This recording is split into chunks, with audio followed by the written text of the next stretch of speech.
Good afternoon, everyone. Welcome to Georgetown University Asia Pacific and to our talk series on regenerating Indonesia's feminist movement. Today is the second session, talking about the unfinished struggle, dismantling patriarchy in a changing world. So this session is also held in conjunction with the upcoming Women's March, which reminds us the importance of feminist solidarity and collective action. So a few quick notes before we start. This is a hybrid session, and then to make sure that everyone can participate comfortably, the interpretation is available. So, and then for online participants, you can also use the interpreter feature if needed, and please keep your microphone muted until called upon. So, and then the structure for today's session, we will start with opening discussion, conversation starter from our three speakers, and then followed by open discussion. So we hope that discussion is not only about Q&A from the participant to the speakers, but also we can use this space as a sharing space. And then, so let me sit and then explain a bit. So before we begin, I'd like to briefly share a few key points from our first session on feminist legacies from Reformasi to the present. So first, post-Reformasi gains in gender justice are important, but they remain contested and politically fragile. Feminist legacies should be seen as ongoing struggle, not as finished achievements. And then also feminist engagement with institutions, especially government institutions, has brought progress as well as trade-offs. This reminds us that strategies need to be continuously reassessed, especially in time of backlash and democratic backsliding. And then we also highlighted the importance of autonomous feminist spaces, solidarity economies, intersectional agenda, and intergenerational learning to sustain movements and adapt to changing realities. So today, we move the conversation forward. So we begin with a simple but important recognition that patriarchy has not disappeared. It has adapted through law, governance, religion, culture, and digital spaces. The persistence of patriarchy does not mean feminist failure. In many ways, backlash show that feminist movements have changed the terrain. So today, we want to hold two things together. First, the resilience of patriarchal power, and second, the creativity, agency, strategic intelligence of feminist movement responding to it. So our goal is not to find one answer, absolutely not, but to map where struggles are happening, where strategies are opening new possibility, and where we may need to rethink our approaches. So to help guide our conversation today, we are joined by three well-accomplished female speakers who bring different but deeply connected perspectives to this unfinished struggle. So for our first speakers is Dr. Sri Wiyanti Ediono. Usually it's like most of us know her as Mbak Iyi. She is a scholar and a women's rights activist with extensive experience in gender, law, and social justice. She served as a board member of YLBH APIK Jakarta and the Women's Ulama Network Alimat. She is also a recipient of the Alison Sudrajat Award and the Australia Award. She has written various publications, including a book on women's empowerment in Jakarta, based on her PhD research in a low-income community in Jakarta. She currently serves as the head of master program in litigation law and director of the Law, Gender, and Society Research Center at the Faculty of Law, Universitas Gadjah Mada. Please welcome Mbak Iyi.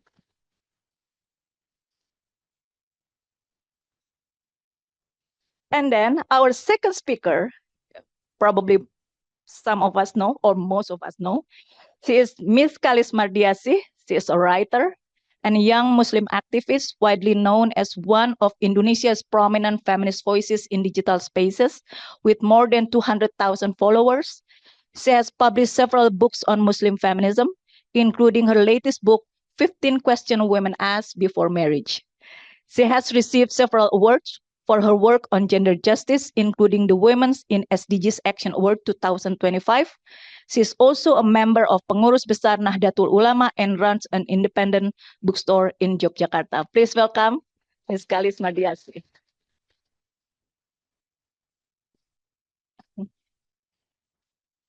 And then our third speaker is Miss Kartika Yahya, a good friend of mine, or I call her Tika. She is a transdisciplinary artist, award-winning musician, and cultural leader whose work connects art, social justice, and inclusion. She has led various art programs that center diversity, equality, and minority voices. Her work has received several recognitions, including the Women's Voice Award from Indonesia's Ministry of Women's Empowerment in 2022. She currently serves as the Director of Feminist Art Space Institute UNGU and Vice Chairwoman of the Indonesian Art Coalition. Please welcome Ms. Kartika Yahya.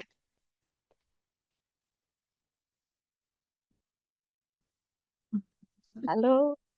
All right. So it's like, actually, it is wonderful to see many of you attending today, and then some familiar faces from our first session, actually, and then also welcome to those who are just joining today. And then to open the discussion, so it's like I'd like to invite each speaker to share opening reflection and also insights based on your work and your experience. Please highlight key issues and possibility you think we should keep in mind. You have around 15 to 20 minutes each. We can start with Mbak Iye, followed by Kalis, and then Tika. You may go ahead. The floor is yours. Yeah, thank you very much. Assalamualaikum warahmatullahi wabarakatuh. Shalom, Om Swastiastu, Namo Buddhaya, Salam Kebajikan, Rahayu, and everybody is in good health. Yeah, thank you so much for inviting me to very important sessions. This is part of our reflection as a women's movement. I think reflection is become very important every day. Our every activities, we need to reflect. That's one key point that I want to share with you.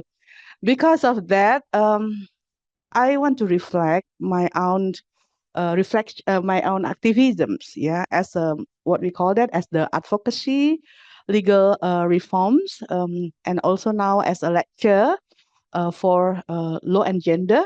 So that's basically my expertise. I'm teaching as criminal law department with a specialized and women and gender, and I also teach as a victimology, so that this become my reflections. Yeah, because before I was working as a legal aid, goes to commissioner as a national commissions on violence against women. It has a very different area of work. So it's give me a very good opportunity to reflect my own life, yeah, during working advocacy for genders, particularly in legal framework. Okay. So maybe I will utilize my presentations. Yeah, for you to know, I think I also follow the discussion in the first session. I think it's really important that women's movement in Indonesia doesn't work alone. So it has influenced by the political power at that time, specifically, particularly when we talk about Indonesian's women's movement during New Order and then New Democratic era. So I was working I was part of the New Order regime at that time because I was studying my activisms in 1993. So we experienced a very difficult time at that time. And then when we had reformasi, it has some changes, particularly when we discuss about cases, when we discuss about the issues. I think that's for, I think new democratic era is become very important for us, yeah. But if you look at to the gender equality right in Indonesia, I think we starting our advocacy clearly soon after the new democratic era started. I think Bu Nana in the last previous already mentions about the new establishment of National Commission on Violence Against Women. But in terms of legal reforms, it's not only the institution. We have a various law. We have a very important law, and including changing our constitution is more, protections for women's human rights. So that's a very important aspect. And I think we also discuss about the link between Indonesian's movement with the global level. So that's why we have sustainable development goals. We have gender mainstreaming. We have before MDGs, so I think this is also important for us, and then we utilize that particular international framework. We have at that time CEDAW, starting in 1984, during New Democratic era, before Democratic era. This is the only instrument that we can use to advocate ourselves, to advocate cases. But afterward, there are plenty of laws, and then this law has a result of, I can say that it's feminist and women's movement. So I think why I should describe two different terms, that is a feminist movement and women's movement, because I think if you look at well, uh, yeah, okay. So whenever we talk about women's movement in Indonesia, is very diverse. We have to agree that there is no such organizations can say as it is monolithic of women's rights, right? So we have different kind of organization based on the form, whether it is a foundation, yayasan, or whether it is based a mass organization like association, serikat, and so on.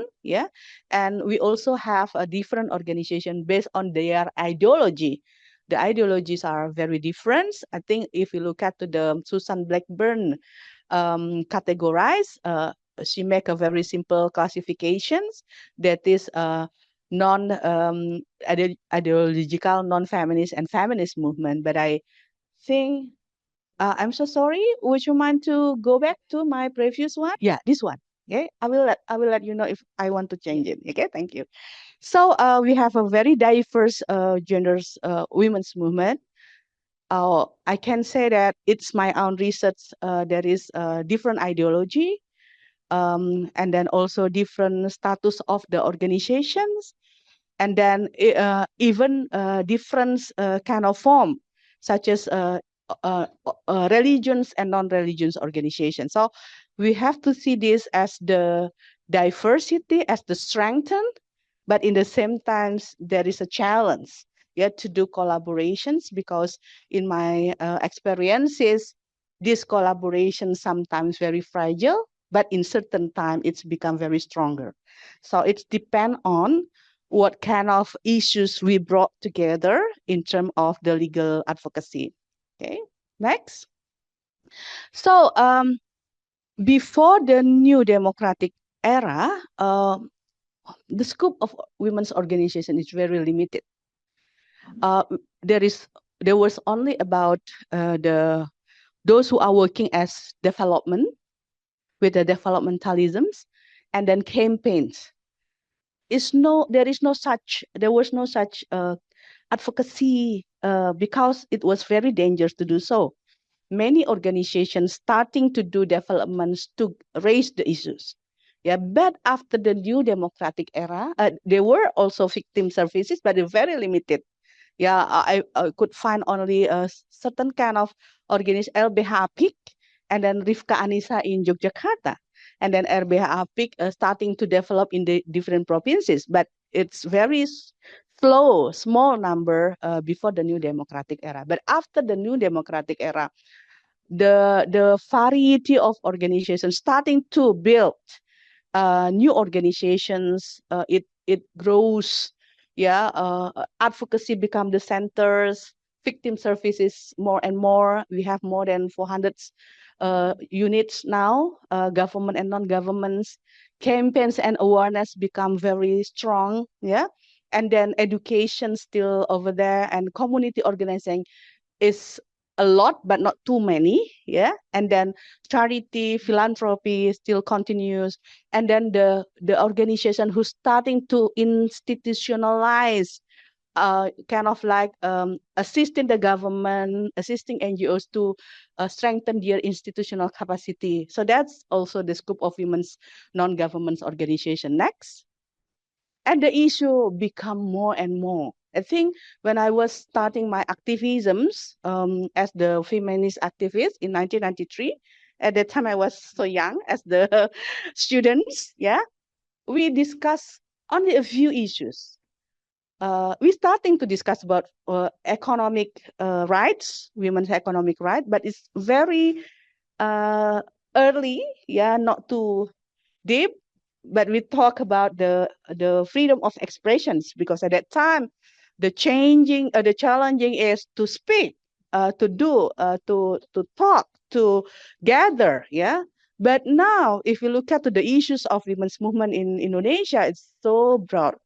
The violence against women, human trafficking, harmful practices, economic empowerment, education, child marriage, migrants worker, women household headed, religious interpretations, natural resources, peace building, domestic worker, women's labor, women's and political law and gender, women and disability, women and technology, sexual rights, yeah, and then sexual reproductive rights, food security. I just finished my sessions about food security just a year, hour ago, and then care work. So there is more than this actually, but this is that I actually try to catch up through my experiences involved in these issues. Okay, next. So I want to say that during the new democratic era, advocacy became the core of women's movements in Indonesia. We are very focusing on legal reforms, and then these legal reforms as a meeting place, yeah, for everybody, for every organization joins together, particularly when we discuss about violence against women, and try to establish the new law on anti-domestic violence starting in 2004, and then the last one is KUHP, the criminal code, and then the law on anti-sexual violence. I think advocacy become a good space to collab different kind of organizations, different kind of generation, and then this gives a huge impact legally, normatively to Indonesians' rights, the recognitions of women's rights. Yeah, so now we have victims unit services. It's about 389 all over Indonesia. We have, kind of like more than 120 victims organization from non-government organization. Before it's only 3, So it was a huge, long result. Okay, next. So even though we have a good, strong advocacy, but the result is always unpredictable. Okay, so even though we can say that there is a successful story of Indonesian women's movement doing legal advocacy, but there is a long battle, there is sometimes success, there's sometimes backlash. Yeah, so I categorize the regulations or the law become green, yellow, and red. Yeah, green is good, yellow, and then red is no. Yeah, so that's let's see what is the green one. Yeah, next. So this is the green one. I think please, yeah, this one. I already mentioned about the law on anti-domestic violence. It was a huge momentum. It was a very important momentum, yeah, because in the first new democratic era, we had the anti-domestic violence. It was starting in 1997, and then it was established in 2004. yeah, before New Democratic Era to the New Democratic Era, okay? And then we have the law on anti-human trafficking, 2007. It was very interesting because it was involved also from international agency, because in the same time we discussed about transnational crimes, human trafficking was of the issues on Palermo protocols, which is become important as well to Indonesians contact at that time. And then we have this is not so many understand about the law on population growth and family development, but this law actually discuss about the family in Indonesia has to be gender perspective. Yeah, this is not popular. It has very interesting regulations on how gender equality become the basis of family growth in Indonesia. Okay, the other one is the child protection. It has 3 amendments, and the last one talking about sexual violence on child. I think this is very important. And the law on criminal code. Yeah, the law, particular Article 473 about rape. I think because before we had only Article 284, 285 on criminal code, which very narrow in establishing what constitutes rape. Yeah, rape is very narrow, only meant to women, extra marital intersexual course. It means that marital rape was not mentioned as the crimes, and then the sexual intercourse with child were not categorized as crimes as well, not as a rape. But this new article is very comprehensive. It's also accommodating women's experiences on violence, sexual violence. I think this is very important. And then also the rights of women's victims to do abortion, yeah, especially not only rape but others kind of violence. I think this is a very, and extend the durations of rape, the duration of abortion before only 6 weeks to 12 weeks. So that's important. And then the amendment of the marriage law, that is increase the minimum age of women's girl child, so that become 19. So it's also very important. And then, for the amendment of marriage law, it was starting with the propose on judicial review in Mahkamah Constitution, and 2 times, yeah, and the 3rd time it's success, and then it's continued to the amendment of the marriage law. And then the last one is the anti-sexual violence crime. So I think this is a very important. Next. Oh, now we have let's go back to the, it's very sensitive, I believe. Yeah, okay. Very sensitive one, yeah. Okay, yeah. So this is gender not so equality policy. Yeah. We do have a marriage law. In one side, marriage law is become important at that time because it recognized women as a subject of law, but in the same time, it's legitimate polygamy and legitimize the role of women as housewife and only in domestic level. This is a very, very difficult to challenge. Yeah. Every organization we discuss, we need to change the marriage law. They will say, no, they don't want to, because it will create mess. Because in the history of the establishment of the marriage law, it was a huge debate in society. They don't want to repeat that. Okay, and then the law on labor law, the law on health. The law on health is quite good, but I think it's also problematic, because if you want to get family planning, you have to ask your husband permission, and not for the unmarried women. Okay, so that's problematic in terms of my view. Okay, and then the law on information and electronic transition, even though there is a new amendment to clarify that sexual violence, not sexual violence, decency, yeah, they call that as a decency is a crime, but they don't have a victim's right, okay, according to the law. And then the last one is the law on protection of migrant workers. This law is before for women's migrant workers. But when it is established, they don't really put gender as the framework. So it's very neutral gender. Okay, next.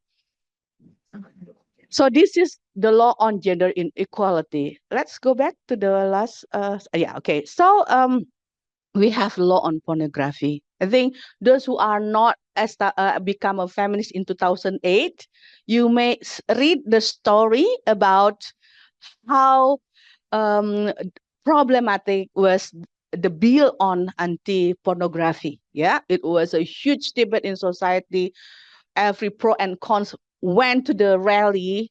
It's become very chaotic in the rally. I think that one, and then we know that it is a compromise, but in the same time, it has a very fragile, especially for women victims. And then the last one is the law on child and women's KIA, the welfares. Yeah, it looks very good for women's for child, but it is re-emphasizes domestic rule of women. So I will say that I don't like this law. There is no kind of like this is promoted by women's empowerment ministry. That's what I call that. It is promoted by state feminism, but I don't like the term. It's not state feminism, and I question whether it is state feminism, but it is promoted by the Ministry of Women Empowerment and those who are not feminist movement, but women's organization. Okay, next. So this is the change, but I think whether it is a change of the challenge, because law, one particular law in national level, you have to make a very different law as the following of the law. And then when will it be implemented then? Because this is a problem according to me. Why we have the law and then we cannot implement it directly? Why do we need to make such different policies to implement that law? So next. So this is what I call that Indonesia, and then what we face is bureaucratization of legal regime. Yeah, because national law cannot be implemented if there is no national policies, peraturan pemerintah, the government regulation, president's decree, something like that, and then cannot be implemented as well if there is no local bylaw in the province. Even though we have a local bylaw in the province, cannot be implemented in the district if there is no local bylaw in district level. And then cannot be implemented again if there is no administrative policy until the budget started in the policy. And then it's not implemented yet again if there is no such of institutions policy in the police, in the prosecutor, in the government level. So that's what I call it is the bureaucratizations. Yeah, and this is a very big problems in a legal reform. And it means that, like me, I cannot only rely on undang-undang anti-domestic, anti-sexual violence. I have to go working with the local governments in district and then governments province level to make sure that do you already put this perda, something like that. Okay, so next. So this is another issue is the state gender ideology. I believe that we have a very strong mission on women's empowerment. In the beginning, we start our new democratic era. But this women's empowerment framework doesn't really continues. It's changed, yeah, to, for example, that gender harmony perspective in the government level. So they don't want we focusing on women's empowerment because of what women's empowerment is very dangerous to the status quo. So that say that okay, women's activists want to change, but with the harmony. So gender harmony, it is mentioned by Saskia. Yeah, it's very true. Yeah, and then the next phase in 2010s in SBY, yeah, it discussed about family resiliences. Yeah, I think this is kind of like ideology to softening what we call that women's empowerment. And this is very feasible whenever you discuss with the government, whenever you want to do advocacy further to implement the law. Okay, next. Yeah, okay, next. But we have new developments in women's movement. And this women's movement actually, these new groups actually very contribute to the legal reform that I mentioned before. I think one of it, women's ulama movement. I did remember when they were so stuck in parliament.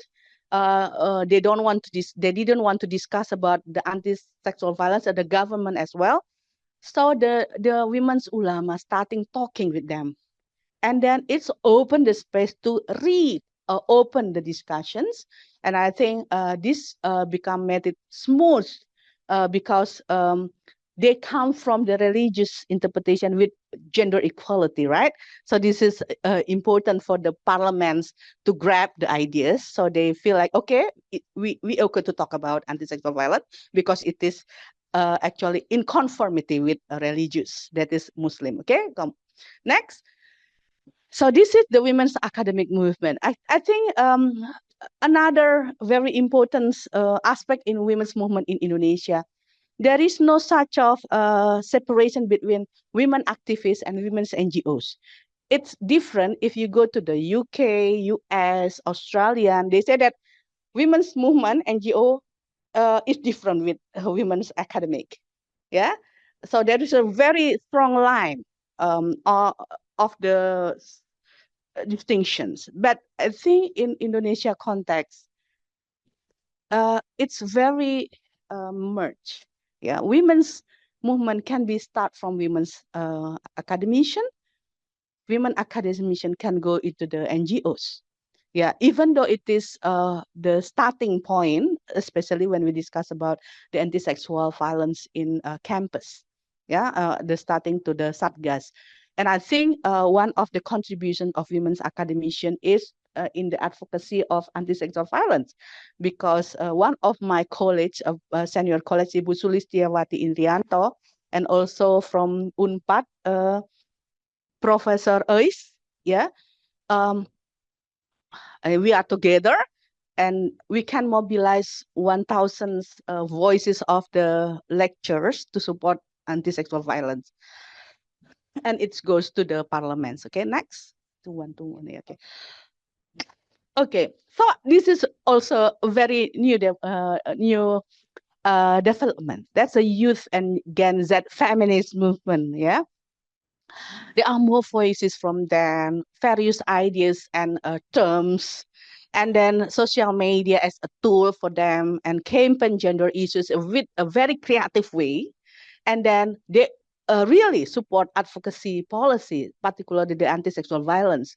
Without them, we cannot pass the law. Okay, next.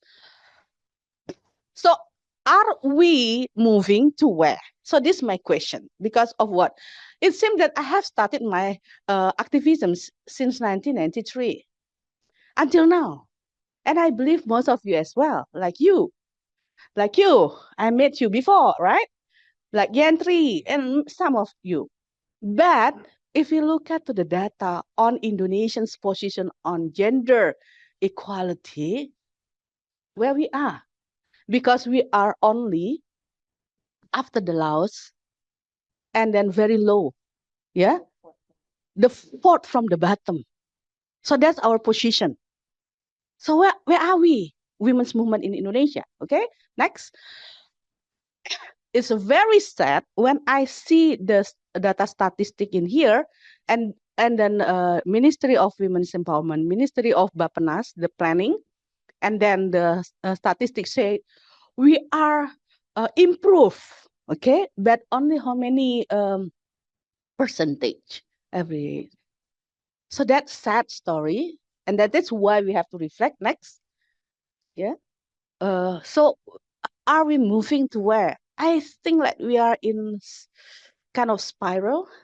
We thought that we are moving, but in the same time we are over there always, like in the same places. Of course, I do recognize the changing, the freedom of expression, even though now I still not yet, kind of like confused about the new democratic era now. Okay, but where we are, okay. Of course, last discussion, it discussed about the limited sources of women's issues. Maybe it's too many issues, but I say that it's okay to have many issues because gender issue is never enough. Okay, and then, but in my reflections as the advocates and as academicians, it's kind of like never ending advocacy. Yeah, it's kind of like we have to establish the long life activisms. Gender is not a project. Feminism is not a project, guys. It is a long life activisms. Even though I 70s, I still want to step up in front of it.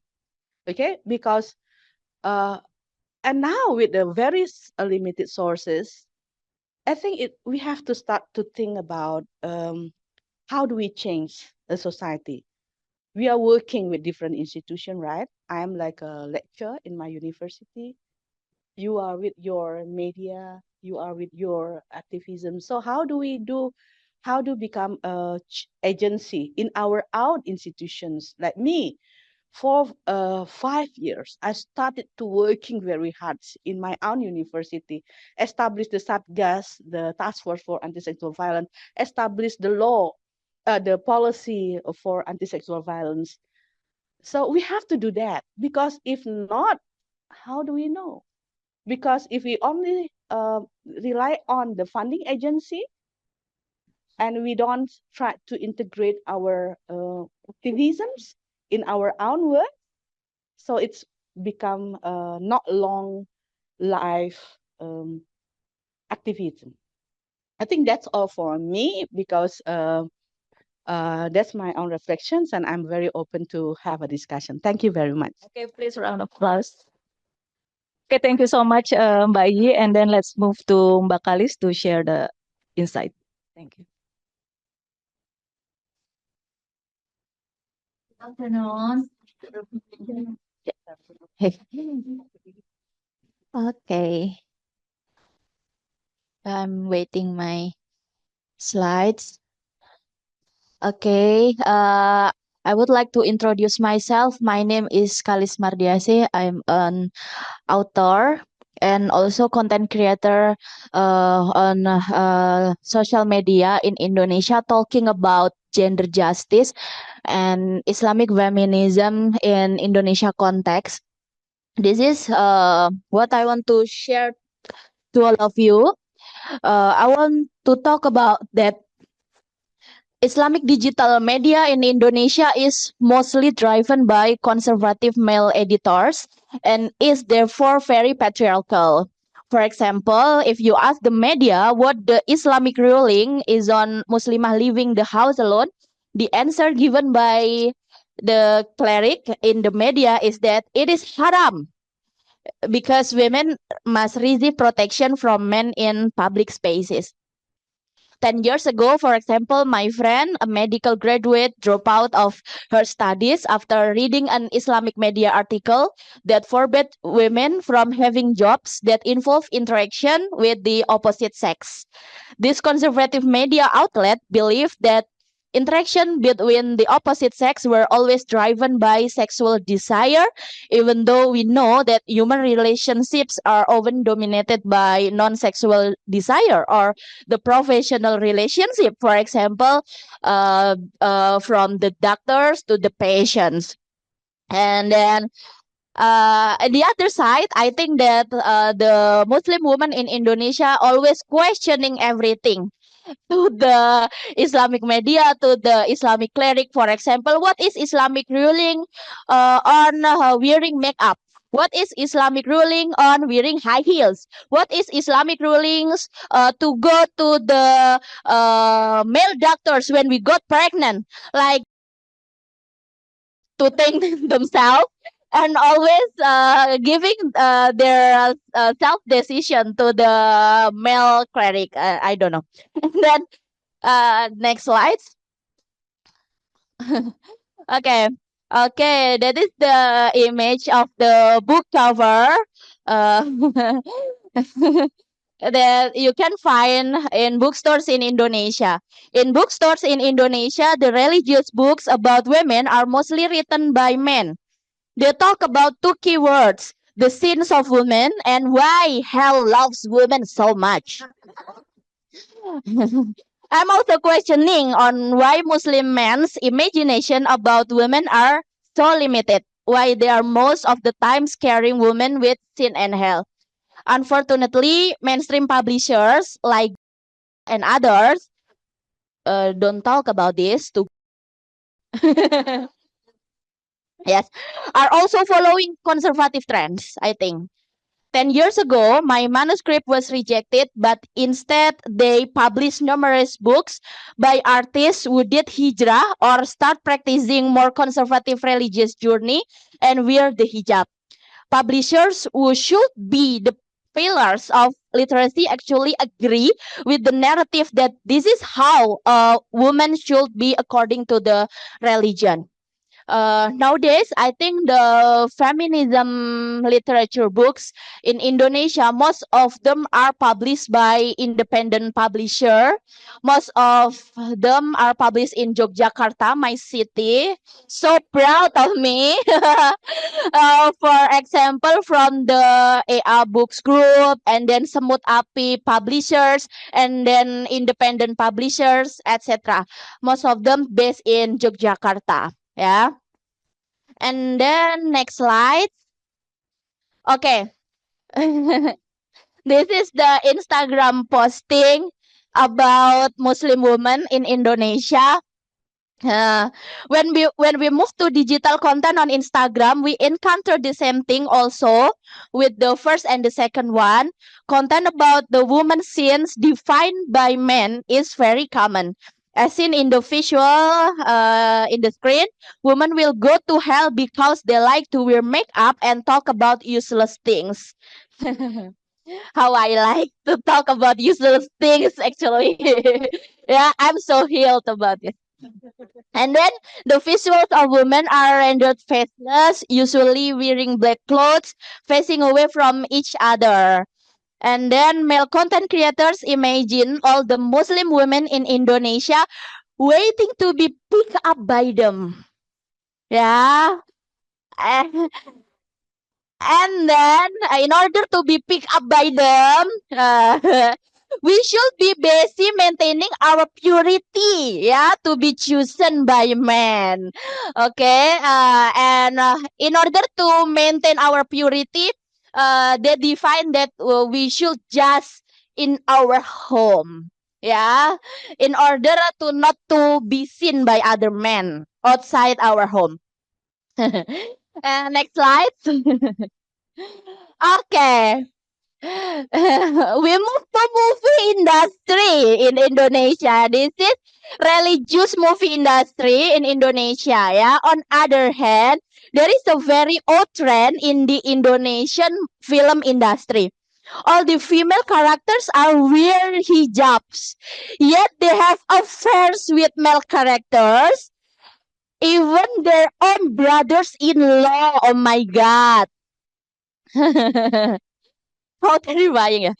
And all the characters are portrayed as very religious and educated, yet still unable to control their sexual desires. Yeah, just so when also Mas Aris is the doctoral graduate from America, anthropology graduate from America. Yeah,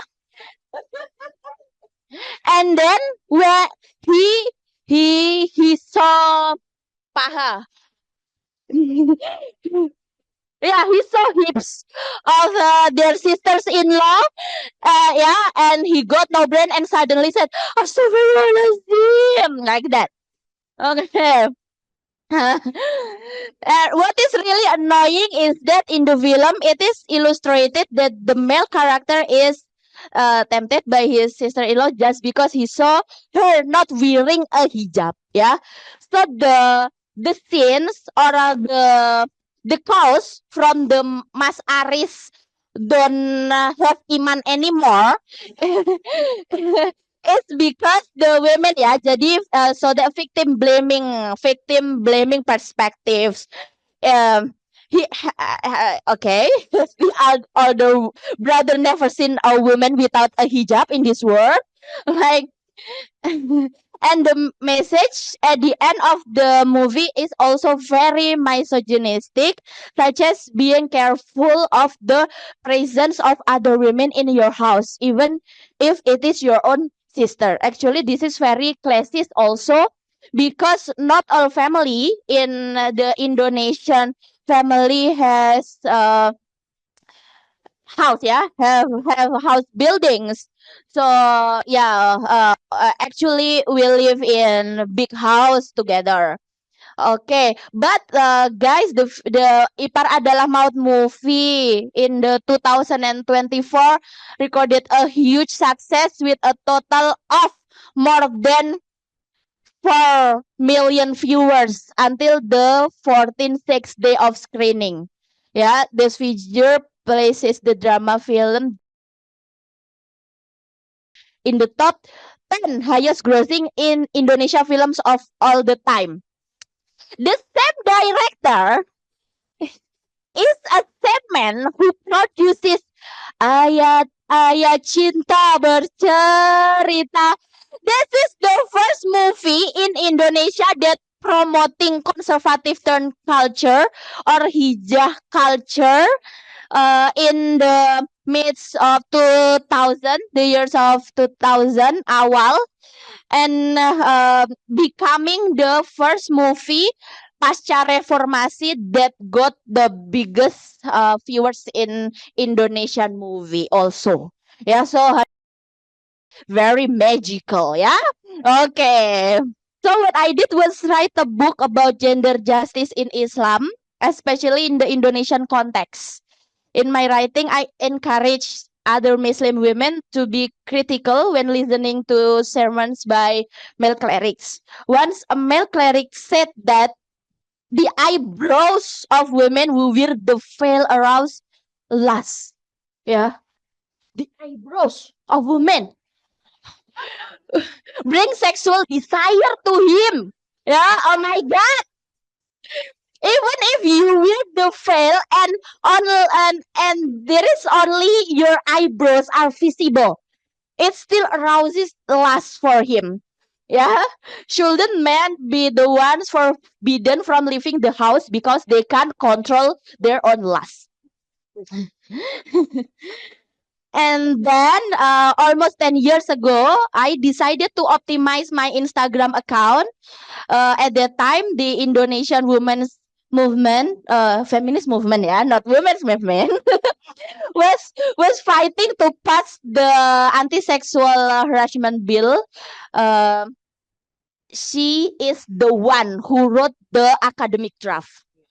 Yeah. Yeah. But one of our I will talk my big role too, yeah. Okay. But one of our opponents at that time was the most conservative party in Indonesia. They were very conservative and used religion to perpetuate a culture of victim blaming and defend perpetrators of sexual violence. Since then, I've been creating content on Instagram almost every day. This is jihad intellectual. Intellectual jihad that connects Islam and its support for victims of sexual violence. Yeah, so I think important role, yeah. I think my fellow Muslim feminists in Indonesia has a capacity to do that also, but they have no energy to do that all day long on media sosial, yeah. And I have that energy. I was quite surprised to suddenly gain so many followers and become a Muslim feminist celebrity on Instagram in Indonesia. And this large following suddenly made me reluctant to stop creating content. And until today, I still made an editorial plan and created content almost every day. Yeah, my most dedicated work in our lifetime. Yeah, being content creator on Instagram. And this is such harusnya this should be the picture, ya, so you can understand, because I want to tell you about demonstrations led by women or mothers in Indonesia after the August September movement in Indonesia, which resulted in the arrest and criminalization of more than 1,000 activists and young people in Indonesia. The mothers movement felt they had to maintain their courage on the streets. The mothers wore pink and floral clothing to avoid being stigmatized as an anarchist group. You are anarchist group. Yeah, so we have a complete group actually this afternoon. Yeah, the academician, the solihahwen, and the anarchist one. The women demonstrated by carrying pans and house chores tools as a symbol of peaceful demonstration. And indeed, demonstration carried out by women were considered less dangerous by the regime. We have taken to the street to respond to many issues, from rejecting the revision of army law to rejecting the free meals program by President, the one and only that can be mentioned here. Okay, I still have time. Okay. Okay, talking about the challenge, I think the first challenge that I faced becoming the Muslim activist in Indonesia, Muslim feminist activist in Indonesia. First is stigma, because being labeled as a feminist certainly has a significant impact on my work. Primarily, I feel like I have to explain to others what the true meaning of feminism is and what the false meaning is. Yeah, and the other side, actually in Indonesia, becoming the Muslim feminist activist is very difficult, because to the left feminist activists, actually sometimes we consider you are not feminist enough. Yeah, because you still wearing hijab, you should take out your hijab. Yeah, you are not free, you are not independent, you are not freedom, not liberated, because you are still wearing the hijab. But they don't know that if I'm not wearing the hijab, I can talk to the religious groups, yeah, about the gender equality, about the feminism itself. Yeah, uh yeah, but this is the mirror of my iman, yeah, not because not because the movement, yeah. I'm solihah, yeah, I'm true, the true solihah, yeah. Yeah. Um, and then the second challenge is about digital attacks. Most often, buzzer operations, doxing, and defamation. I face that almost every day on my social media platforms since 10 years ago. But I don't know why I never stop. I actually, yeah, like, yeah, this is just calling, yeah, to become, yeah, actually all of us, when we Mbak Yi said that this is spiritual journey also, so we never stop until we achieve the justice for all vulnerable groups, ya. Wah, ini ya terdengar sangat. And yeah, and then the third challenge is boycotted, I think, yeah, because become boycotted, because such as in certain Islamic boarding schools or pesantren, yeah, just I'm wearing hijab, but I'm boycotted to teach in Islamic institution in Indonesia, because the data said that, oh, yeah, she is feminist, she is Muslim feminist, so yeah, she will talk about gender equality and talking nonsense about the about the religion value in Indonesia like that.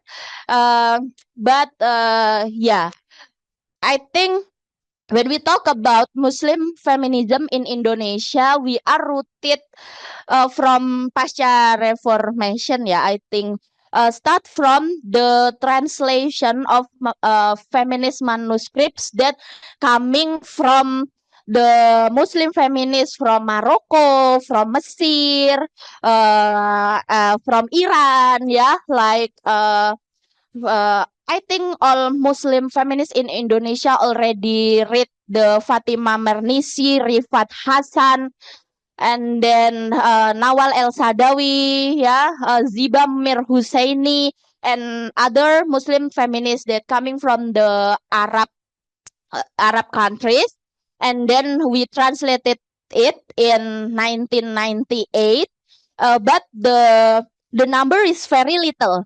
So the discourse of Islamic feminism actually in the beginning of the era only held or in the academic discourse or university sphere.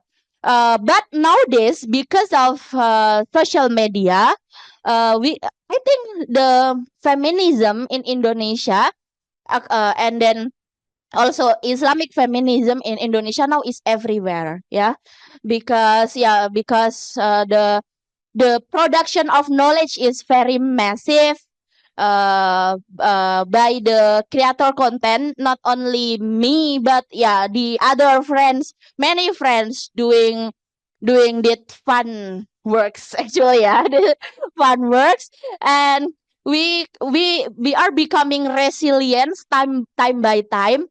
So there are many other Muslim feminists that have energy to debate all day long now today on Indonesia social media, yeah. And then because this is actually the ini ya unique thing from Indonesia, I think.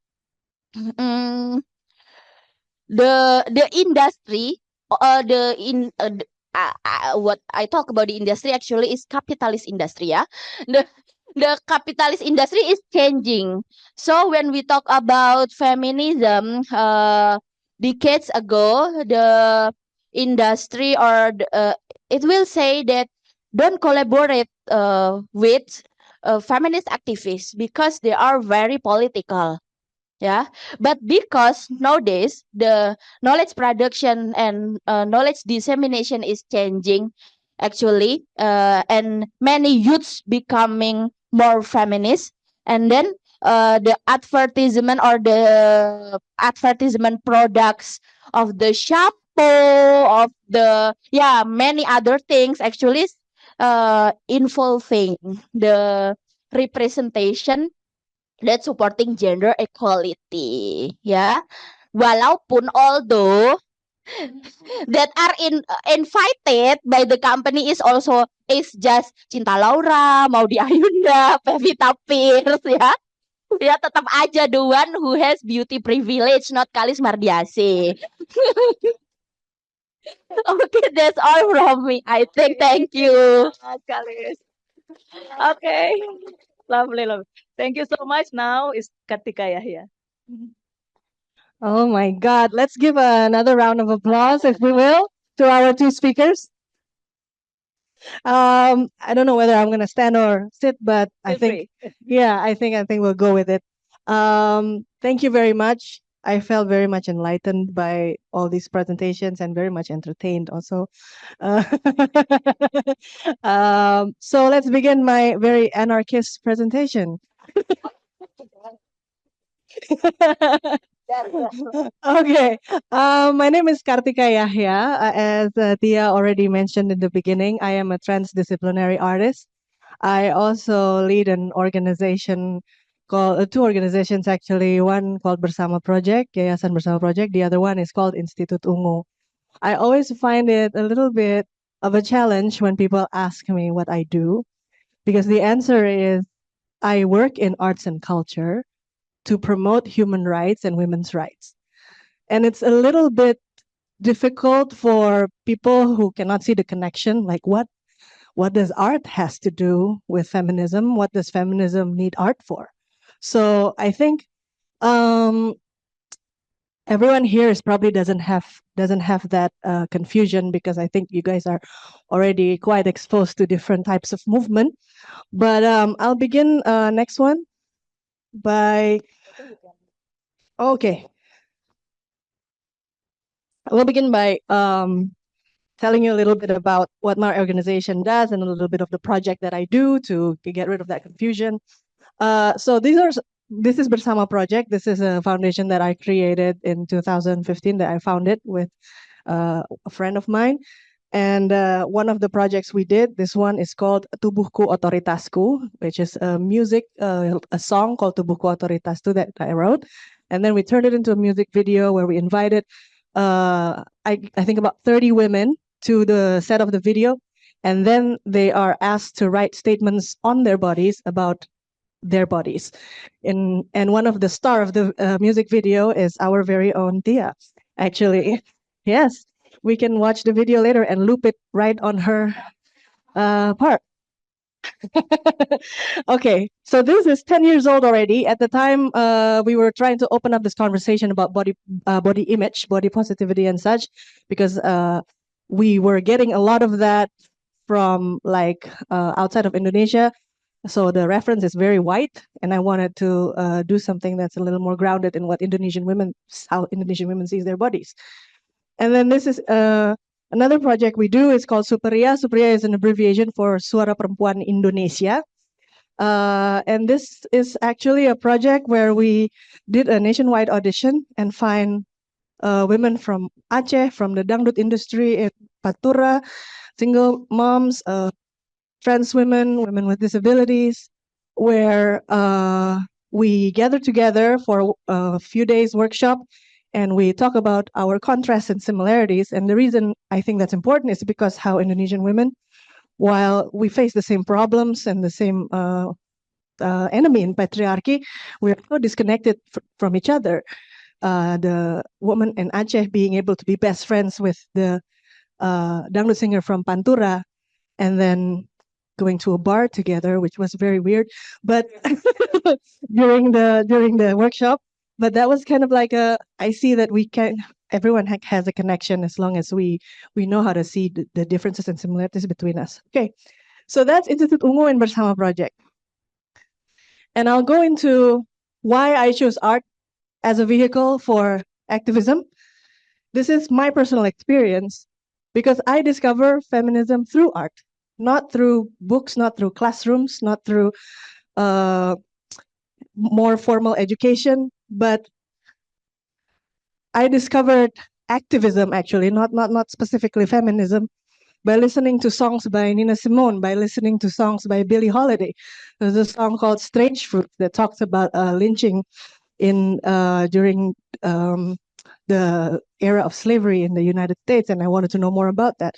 The first time I learned about the word feminism was through Kurt Cobain, the vocalist of Nirvana.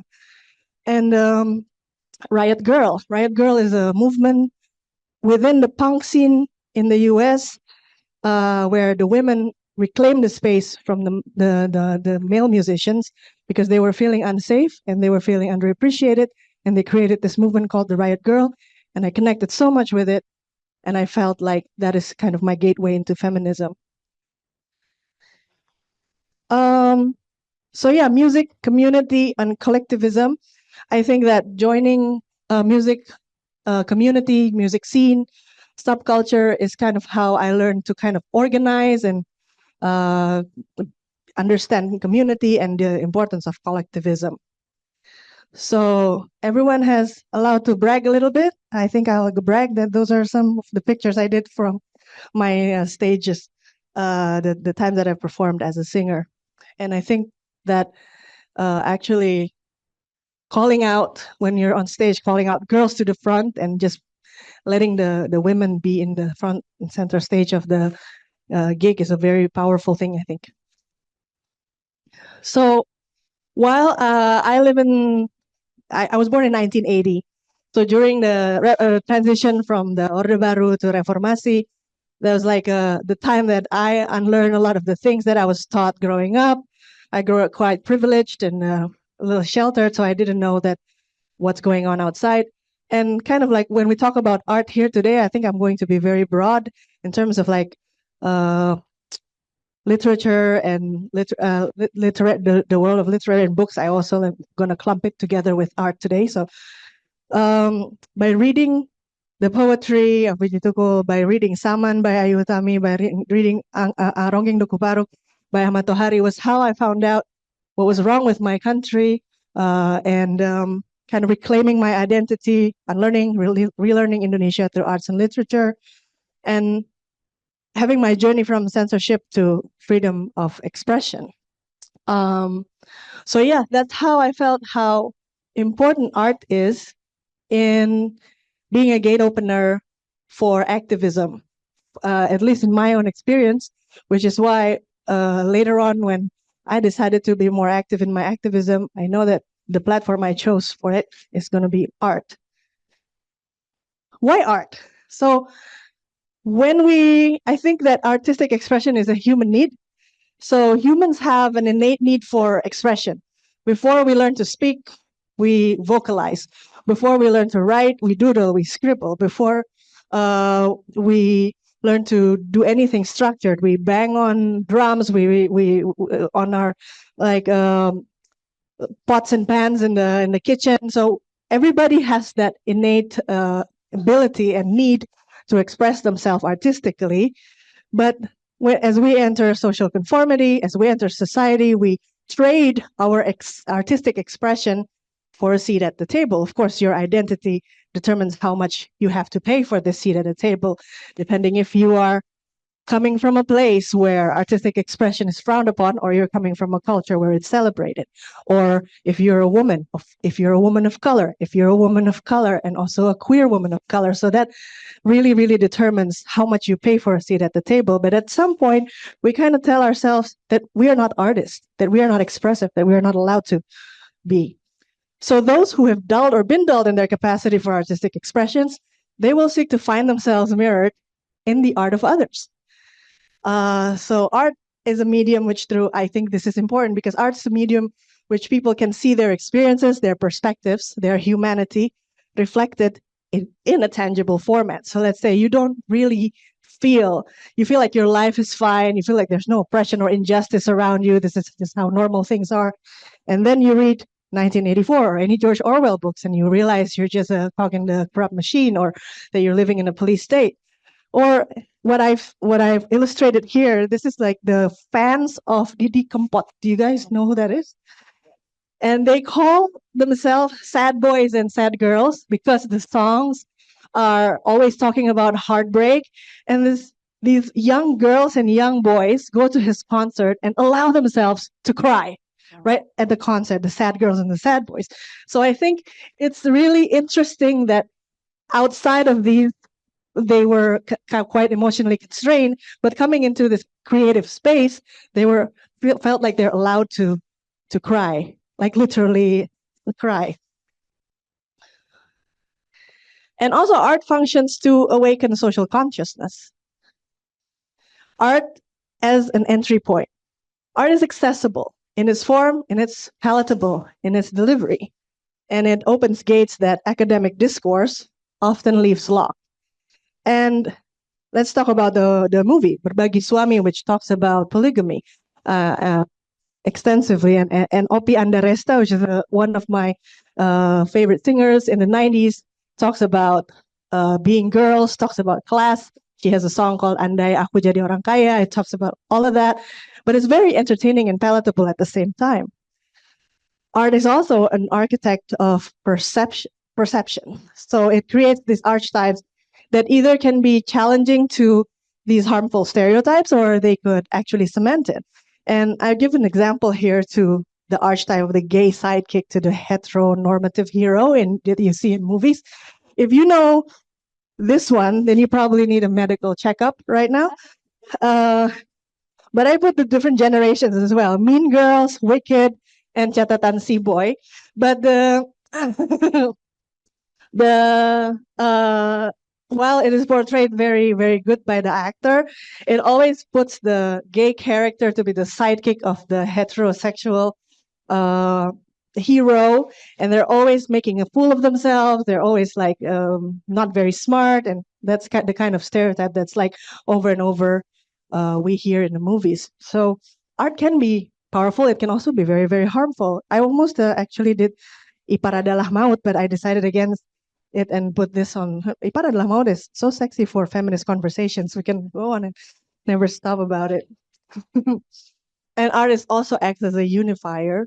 I think people with sort of the same experience, the same struggles, kind of forge a deep connection through arts. This is the women of Kendeng protest. In their protest, they always sing this song called Ibu Bumi.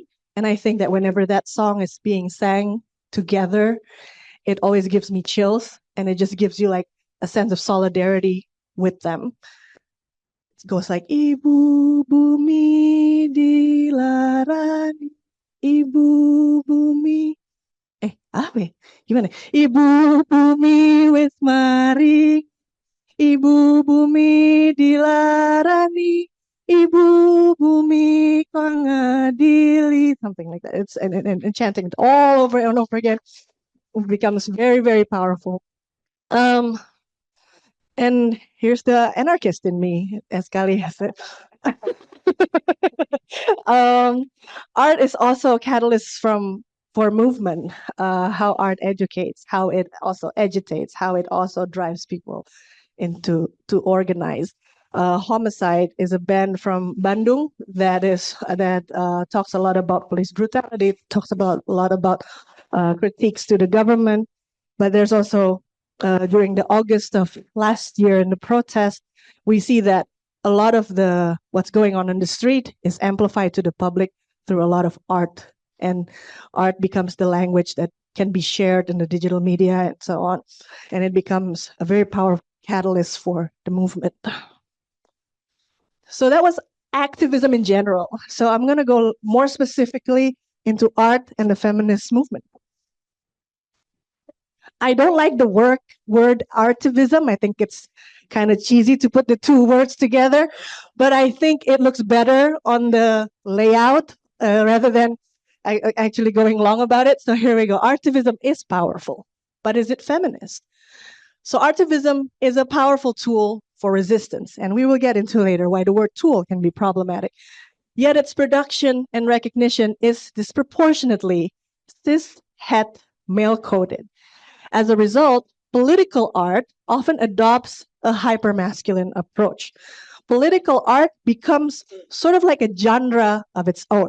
You know, like this is just art, entertainment, you know, happy, and this is political art, serious. And that's kind of like a very unhealthy divide, actually. But also, you can sort of tell with political art how the style, how its approach, how its aesthetic is very, very masculine. And that is also something that I think the feminist art movement is trying to dismantle. So for women and queer artists, simply occupying these spaces is already an act of resistance. And when they dismantle patriarchal norms through their craft, it's nothing short of revolutionary. So just by me or my other women friend or my queer friends being in these spaces of revolutionary or political art spaces is already kind of an anomaly.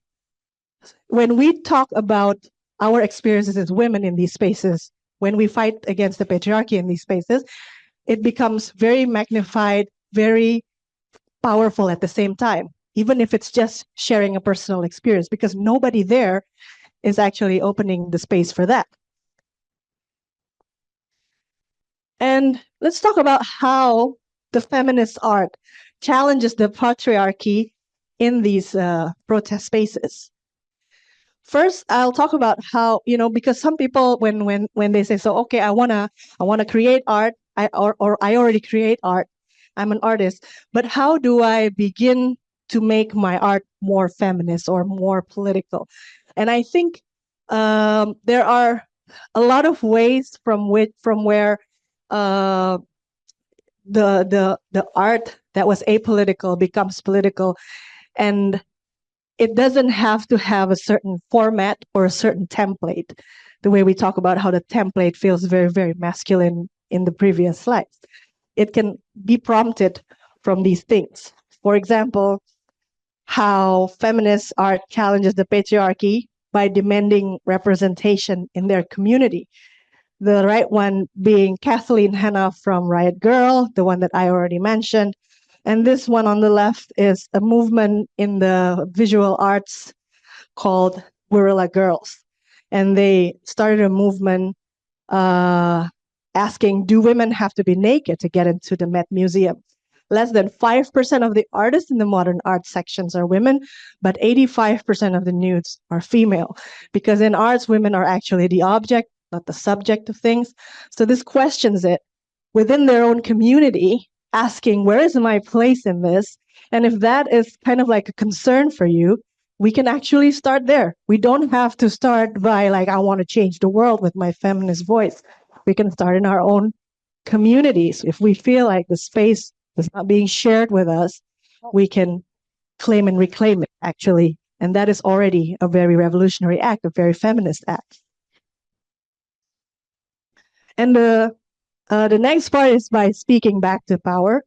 The left one is actually, again, from Tubuhku Otoritasku. I couldn't find the photo with Tia on it. I was going to like blow it up really big, but but she was awesome in it. She was awesome in it. And speaking back to power, of course, we know the right one also was in the previous presentation by Mbak Nana. This was in her slides as well, the work of Dolorosa Sinaga. Dolorosa Sinaga is a sculptor who's a feminist, staunch feminist, and her works always talks about speaking back to the government, responding to injustice by the government. This gets a little bit bigger than the community scope, but it's doable. Tubuhku Otoritasku also speaks back to power because we're taking back women's bodies from the male gaze, which is power. And these different ones doesn't need to be like, oh, this one is about community, this one's about power. One work can actually do a lot of things at the same time, you know? So the next one is actually confronting gender-based violence. We can confront gender-based violence and voice it creatively through art. You know, the left one, Uni, is a film that speaks about child marriage. And it's a very commercially successful film as well. So the more you can have the appeal to be commercial successful, it doesn't water down the feminist message. It actually amplifies it better, you know? So don't be afraid to be like, oh, but my work is commercial. I'm not political. Commercial is good. Commercial, you don't have to be, you don't have to look down on people who does commercial work. And the right one is a music video of a song called Hands Off by Indonesian rapper named Yako, who is really, really awesome and also like a good friend of mine. Hands Off talks about fighting against sexual violence. Now, we all love and know Susanna. Susanna is our queen, but Susanna also plays in some films with kind of a problematic narrative, where I'm kind of scared to actually do this insult about talk badly about Susanna. I don't want anything bad to happen. Sorry, Susanna, but I'm a feminist. So Susanna's films, or a lot of horror films in the 80s, portrays women as ghosts who were tortured or abused in their lifetime, and they come back for justice after death.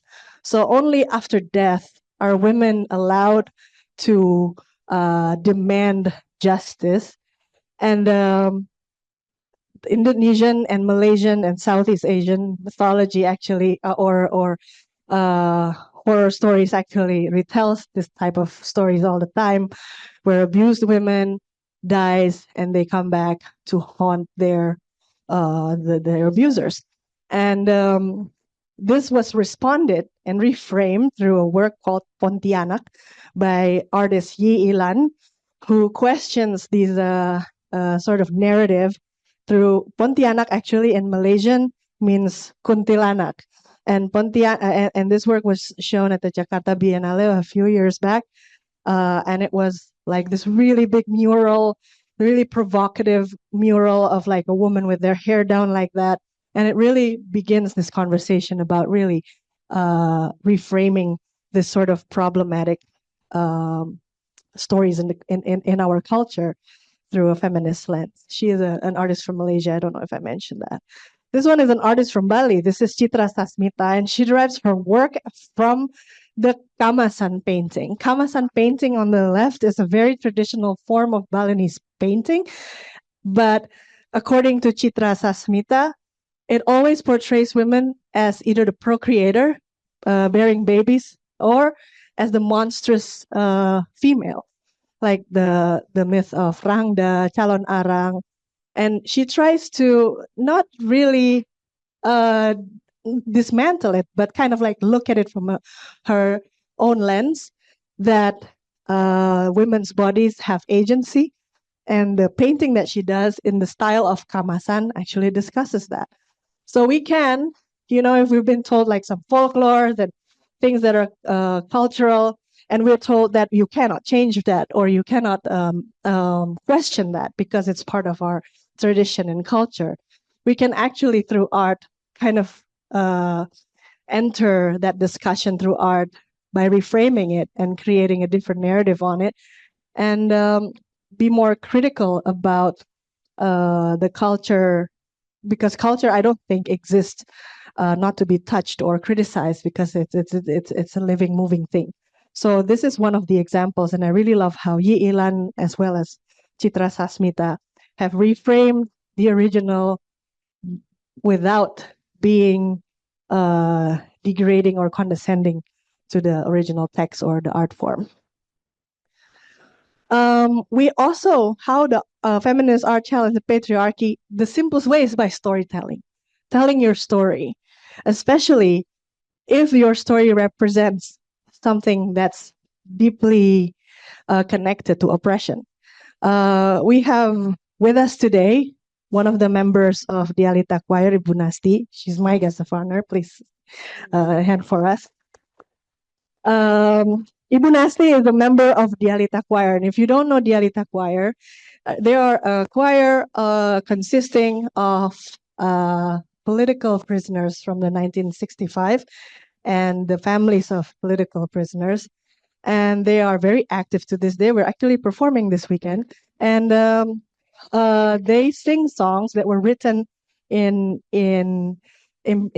prison while they were imprisoned in the 60s, and these songs were not allowed to be written down with pen and paper because they were not allowed pen and paper, and so it was all from memory. And 50 years later, the Alita Choir was formed, and these archives of these songs were found, and we were able to recreate that, rearrange that, and perform it. So telling their story becomes a very powerful tool to retell the history that is erased, that was distorted by the narrative power. And the last one is Teater Mannequin, a theater group that's founded and run and performed by trans women, and telling stories of trans women. And they do really, really great performances, most of them. And the great thing about Teater Mannequin is how they always make sure that even their members who are having difficulty reading a conventional script or not used to performing can be able to perform in their own ways. So in a way, they're being very inclusive about their performances, because theater can be a very classist art form, but they kind of like deconstruct that and make sure that if you're going to improvise, just tell your story, or I want you to play in this piece that and play yourself, because your story is important. So the other people is playing characters, but this one person is playing themselves, and it gives them an opportunity to be a performer without having to go through the traditional and like I said before, kind of like classes and sometimes sexist ways that theater process sometimes is conducted. So you can also talk about your body, the way that Igusti Ayu Kadek Murniasi, another painter from Bali, did. Her work talks about a lot of body and trauma and sexual violence. She claiming the woman's body from being the object to the subject, as well as Frida Kahlo. Frida Kahlo had an accident that made her disabled, and her paintings talk a lot about her disability and also the experience of abuse that she had from her husband. And this also from Tubuhku Otoritasku. It says, Tubuhku bukan penjaga imanku, from our friend Neki. And I think that's really powerful because it goes back to Mas Aris again, yeah. Mas Aris Mas Aris said that he had an affair because he saw the body of his sister-in-law wrapped in towel after shower, and that becomes like people think that, oh, that's the bad one, the woman in the towel. But then Neki through Tubuhku Otoritasku says, Tubuhku bukan penjaga imanmu. So it's not the woman's body's fault, it's the way the woman's body is viewed.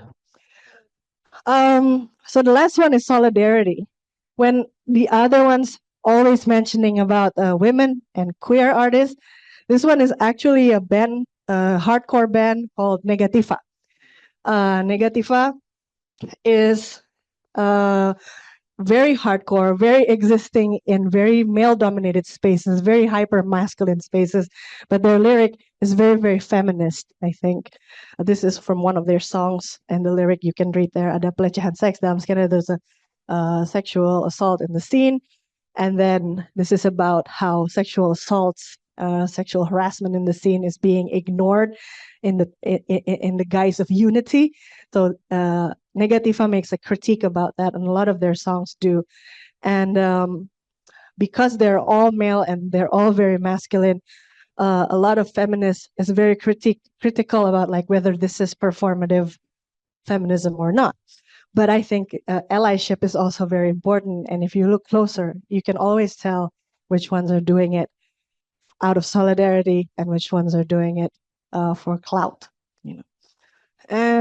Now we examine the challenge.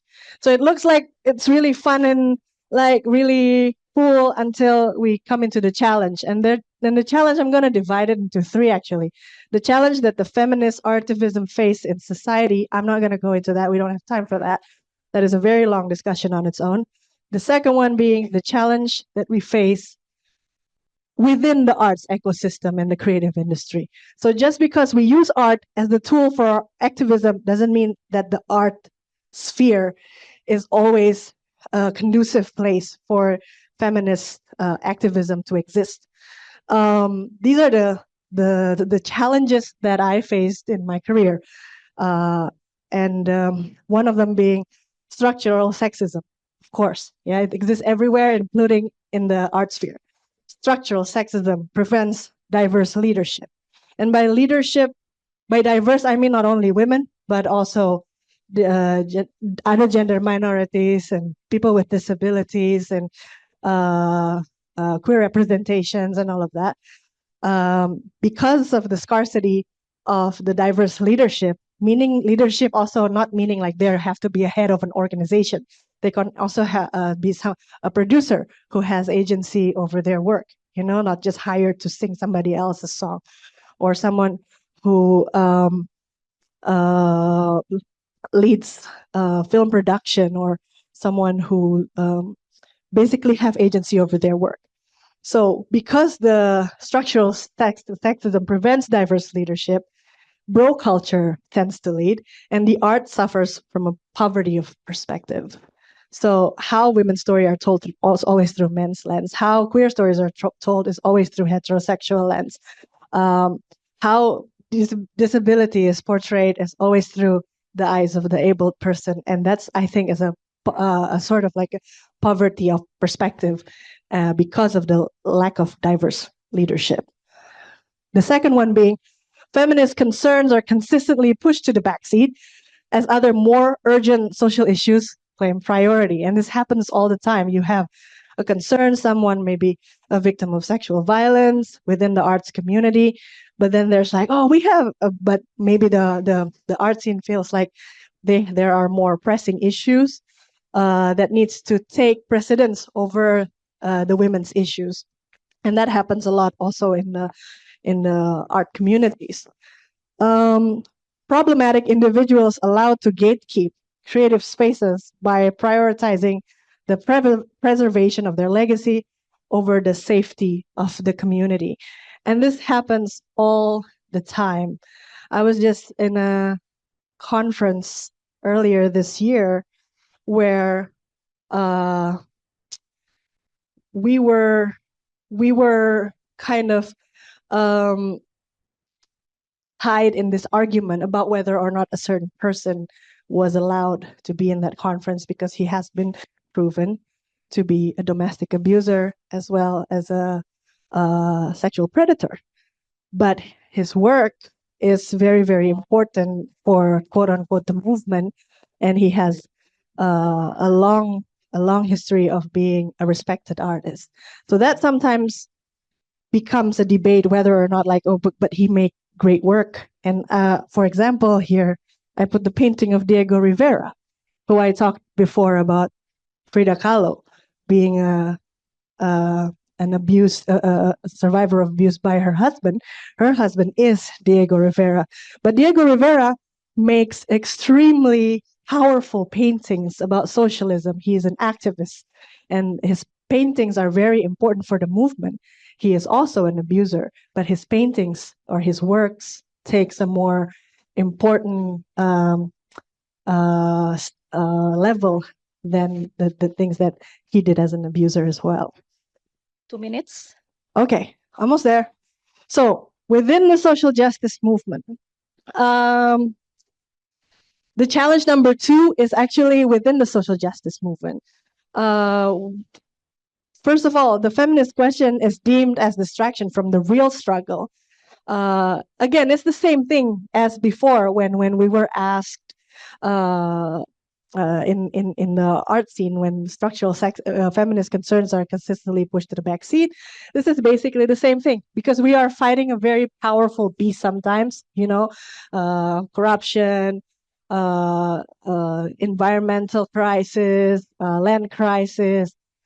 But it doesn't mean that the issue of women's rights is not important. But a lot of times we're like, okay, that issue can wait because this is more pressing, urgent, and time sensitive. So this is also an issue. And the last one is, I think, really important. If you work in social justice, if you work in NGOs, if you work in LSM or anything, I think you should hear this.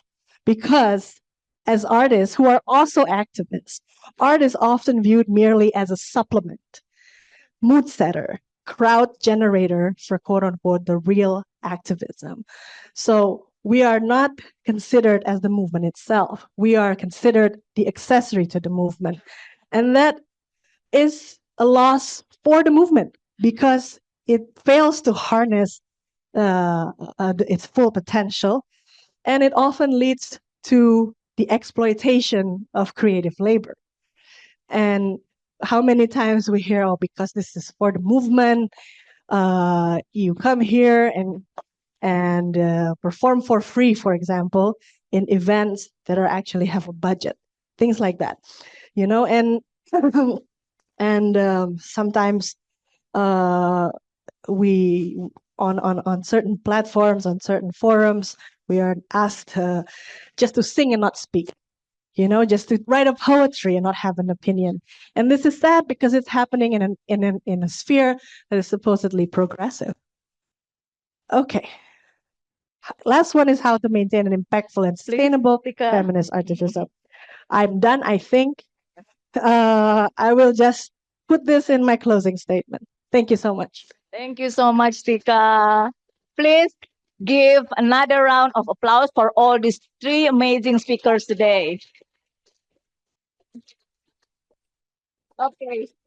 Thank you so much. Thank you to all our speakers for this amazing insight. We also got a really good feedback from online. So now I'd like to open the discussion to all participants, both here on site and also online.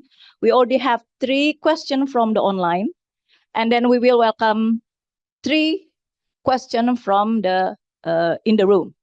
1, and then 2, from this ring, 3. Okay, let's start from the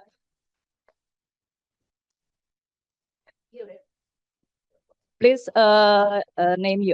please mention your name and also affiliation, if any. Thank you. Hi, my name is Hilda. I'm from United University Foundation, and thank you so much for all the talks. I really admire all your opinions and also perspective on this gender issue. So, my question is actually really short. I'm not gonna ask a long question. So I have a daughter, and I know that Bakal also have a daughter, right? So, I want my daughter to be the best version of herself when she become an adult later. So I'm just wondering what can I tell to my daughter so that this kind of problem will not happen to her, or at least she can empower herself. And well, of course, it will be better if she can also empower her friends or her community later. Since my daughter is currently 5 years old, hopefully I can still put some seeds into her so she can like bloom like into a beautiful flower later. So yeah, that's it. Thank you. And then we move to the second one. We also open the sharing, yeah. And then please feel free to speak in bahasa as well, because we have the interpreter to do the work for us. Oke, selamat sore. Terima kasih untuk speech-nya yang sangat seru dan banyak memberi awal memberi ilmu, tengah-tengah mengeluarkan emosi gitu kan. Ketiga, menggabungkan ilmu, aktivisme dan emosi menjadi seni gitu kan. Saya Cornelius dari Monash University Indonesia dan juga Social Justice Indonesia, sebuah kolektif yang menyebarkan keadilan sosial di Indonesia berdasarkan sila kelima kita. Jadi pertanyaan mungkin lebih ke Mbak Kalis gitu ya. Salah satu program yang SJI Social Justice Indonesia sedang rencanakan saat ini adalah kami sedang ingin merancang sebuah kurikulum pendidikan politik untuk teman-teman Gen Z dan Gen Alpha di Indonesia. Nah, salah satu isu yang agak problematik di kami, bukan problematik, agak sulit bagi kami untuk mengajarkan adalah isu tentang kesetaraan gender beyond hanya male and female, tapi juga untuk teman-teman yang gender queer dan non heteronormatif.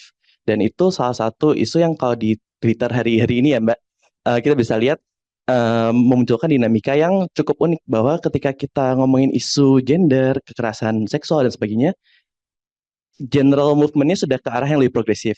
Tapi begitu muncul diskursus soal keberagaman gender dan minoritas seksual, langsung seakan-akan baik lagi, dari udah agak progresif mundur lagi kayak puluhan tahun ke belakang gitu.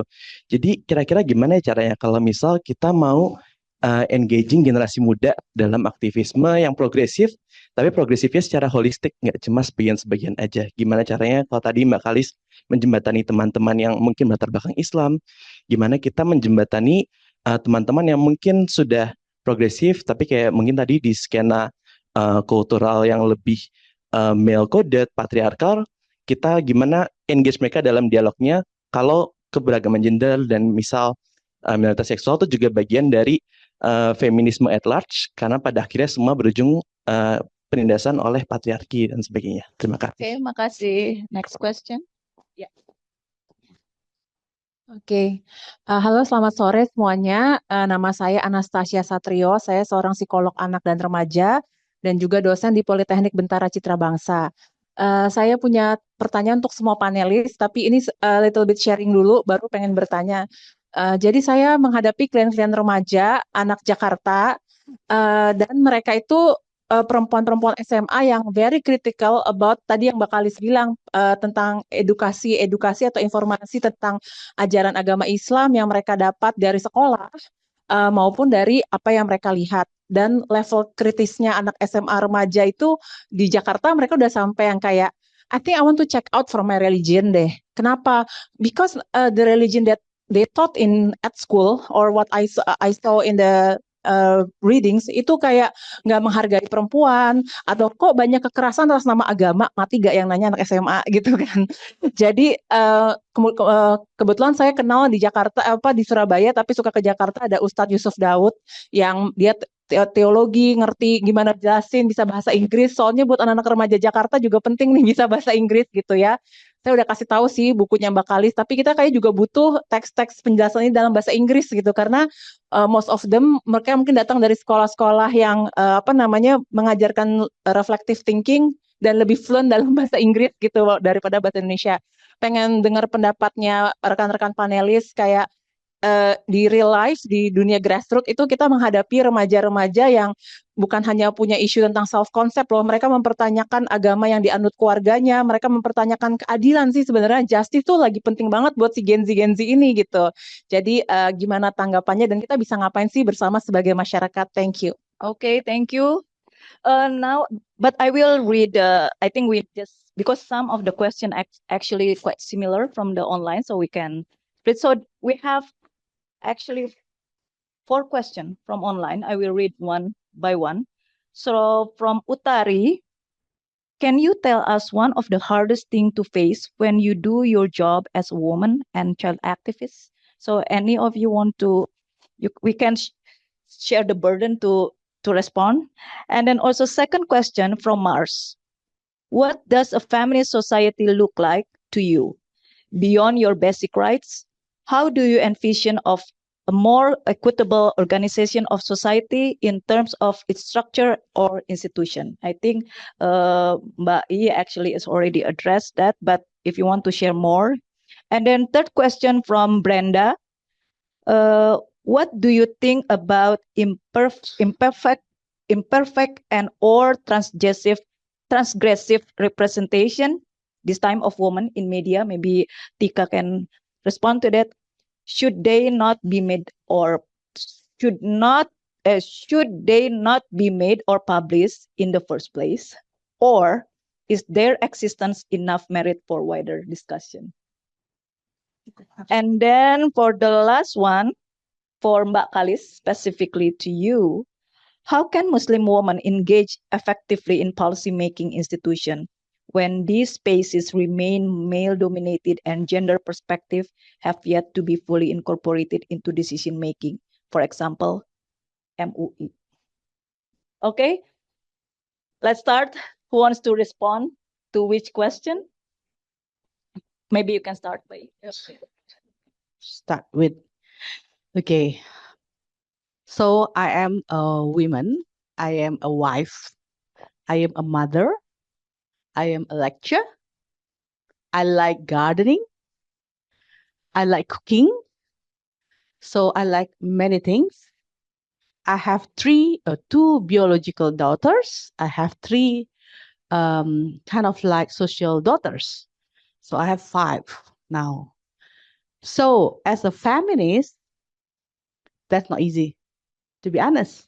Okay, especially when you want to challenge the society patriarchy system. In the same times, you are a parent and you want to fulfill your obligations to your child.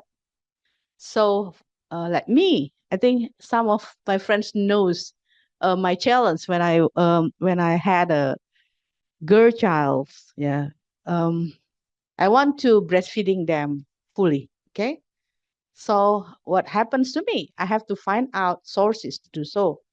Fortunately, at that time, my husband support me. So every time I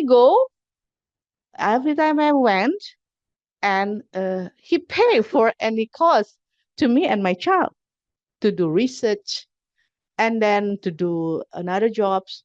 And then I have a good community. You are there, a good community who support me. Yeah, whenever I did training, some of my friends tried to play with my kids. Okay, and then I have a good support in my family, like me. I know that it's not nobody and not everyone have a like that. So my husband working outside country, and then every time whenever it's already breastfeeding, whenever I want to go out of the city, so I have to call my mother-in-law. In the same time, I have to pay for the travel. Okay, or I want have to ask my sister-in-law or my sisters. Okay, so I was lucky at that time because three of them has been support me, but now three of them are gone. Okay, so it's very important you have a support group. Okay, so this is very, very important. If you don't have, you are alone. It's not only as a feminist, but as a mother. Do you think that you can do job as a mother, as a worker? No, you can't. It's a very challenging. It's more than 24 hours. So in my because my husband working outside, I was very sensitive to the catch. Whenever my daughters catch up, I wake up. Because I make sure that when I was a mother, I am a mother, and then nighttime they are with me. Okay, no babysitter and everything like nighttime is with me. So I always, kind of like remember they moving. It's kind of like afraid that happens to them, right?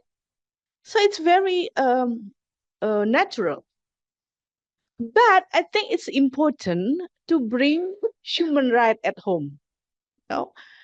So in the beginning, I was discussing with my daughters everything. I started to ask question, how are you today? And now, whenever I came home, they will ask, how are you today, mom? What will happens? And one of them actually followed these discussions. My youngest one, since she was in the grade 3, she talked to me, I'm a feminist. I said, do you know what feminist is? Oh, mom, you underestimate me. Oh, God.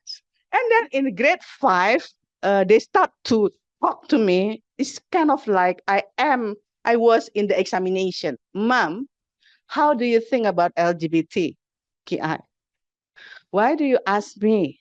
Because many parents so against them. What do you think? Well, I said that it's nothing happened. I have a good friends. With LGBTQ, I have a student and so on. So why do you ask me? Okay, at least I know what you think about it. Because they said that now it's very hatred society. So they talk to me 5th grade, the 5th grades, and then the first years of junior high school. Okay, so I think what I did, to them is just to do whatever you think. You talk to them, you discuss with them. Sometimes you are also having a bad time, and then let them know that you have a bad time.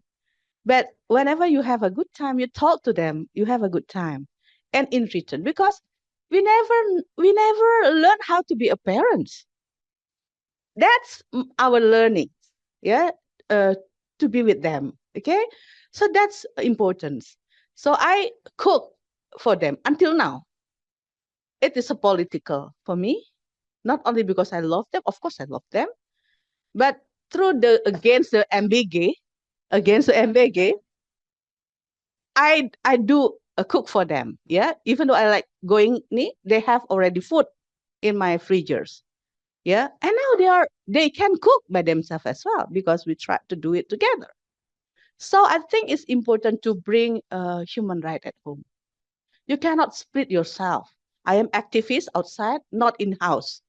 So that's personal is political is very important. They know already everything in the beginning. Of course, it's a challenge. You have to face the family, bigger family. You have to face the society as well.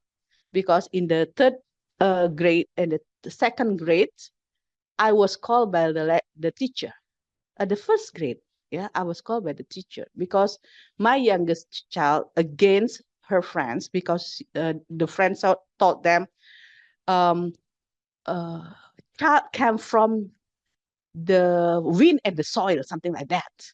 So my daughter taught me, no, it's because of sexual intercourse. So I was called, and me and my husband have to face the teacher. And I told them, well, I have to tell them what is sexual intercourse. I think your school need to teach them as well. So I bring them the very simple book, and then they started to do it. So I think that's good. Yeah, that is important to interact them. But of course, there is a challenge. Never easy to starting your the family with the gender equality, human right equality. No, you and your husband, me and my husband have been constructed with a very hetero gender and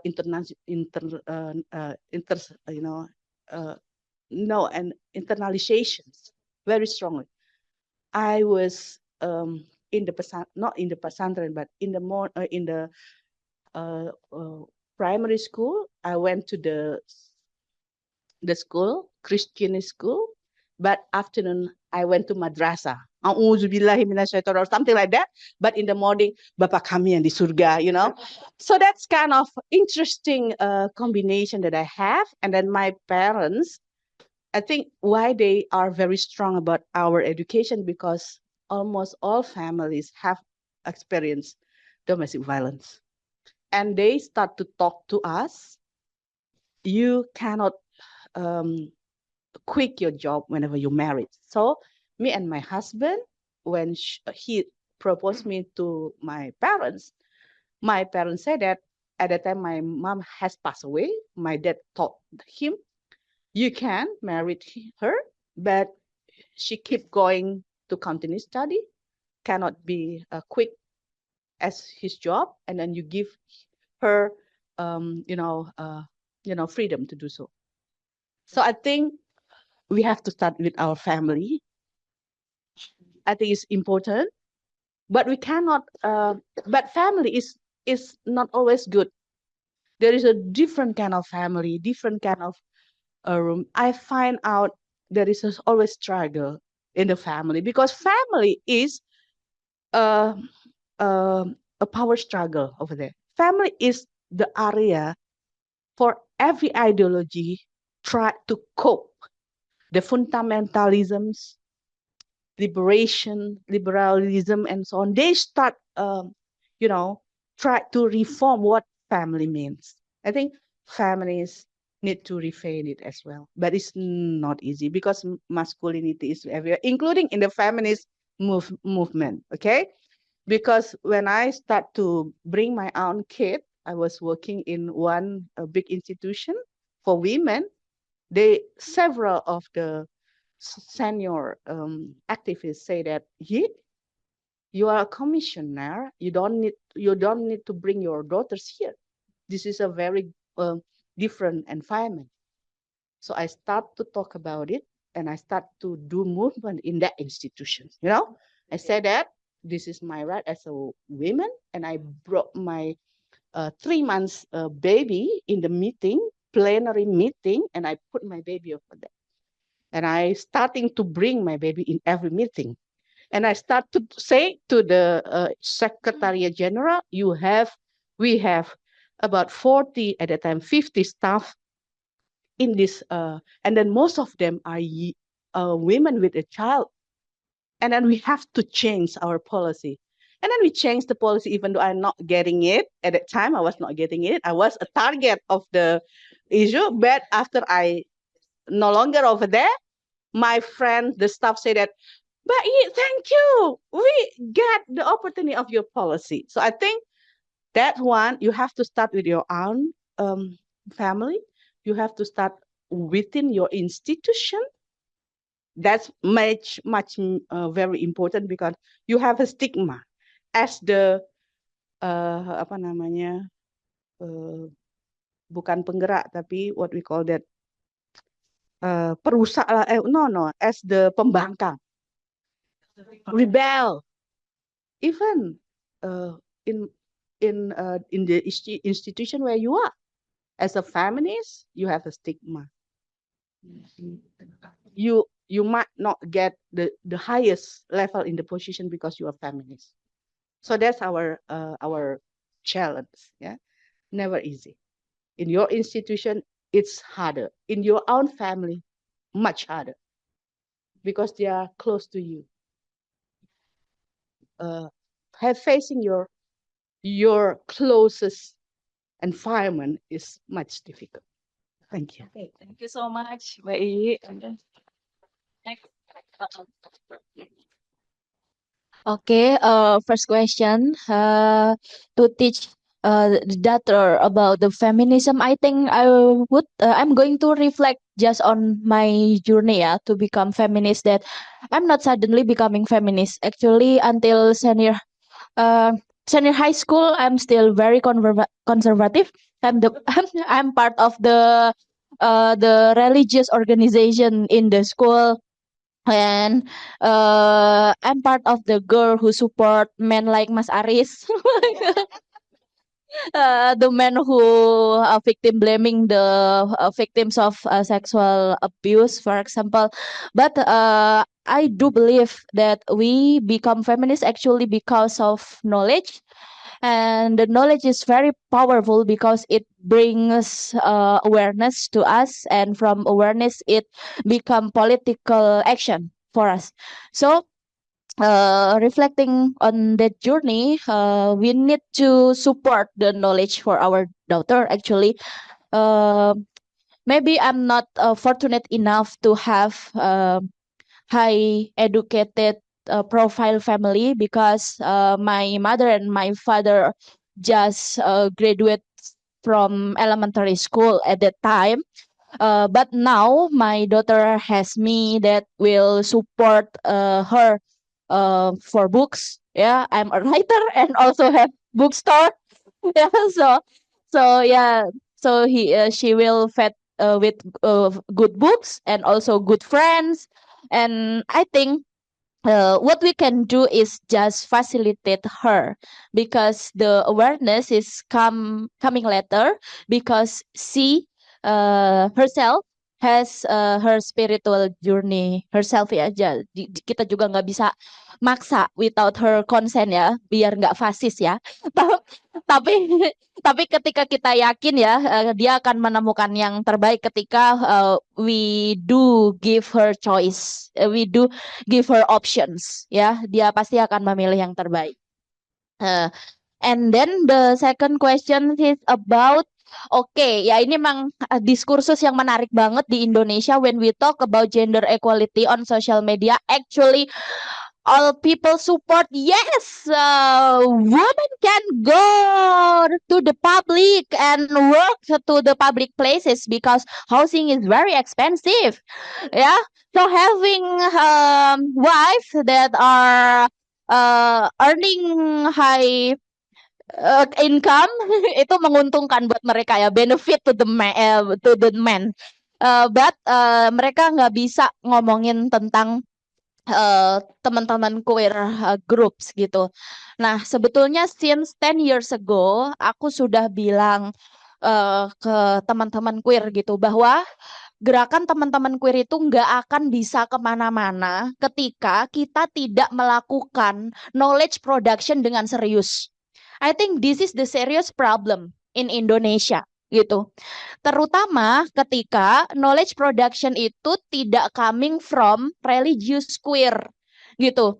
Dan ini jumlahnya minoritas banget karena semua queer udah lock out nih from the religion gitu kan. Dan yang bertahan itu sedikit banget, misalnya kayak Mas Amar gitu, ya. Itu sedikit banget. Tapi kalau udah sesedikit itu, cuma Mas Amar misalnya yang dia kebetulan juga secara akademik dia scholar in queer Islamic theology gitu. Tapi kan dia nggak ada temennya. Dan ketika dia dibully di media sosial pun, dia akhirnya sekarang mengisolasi diri kembali. Dia mementingkan mental health-nya gitu.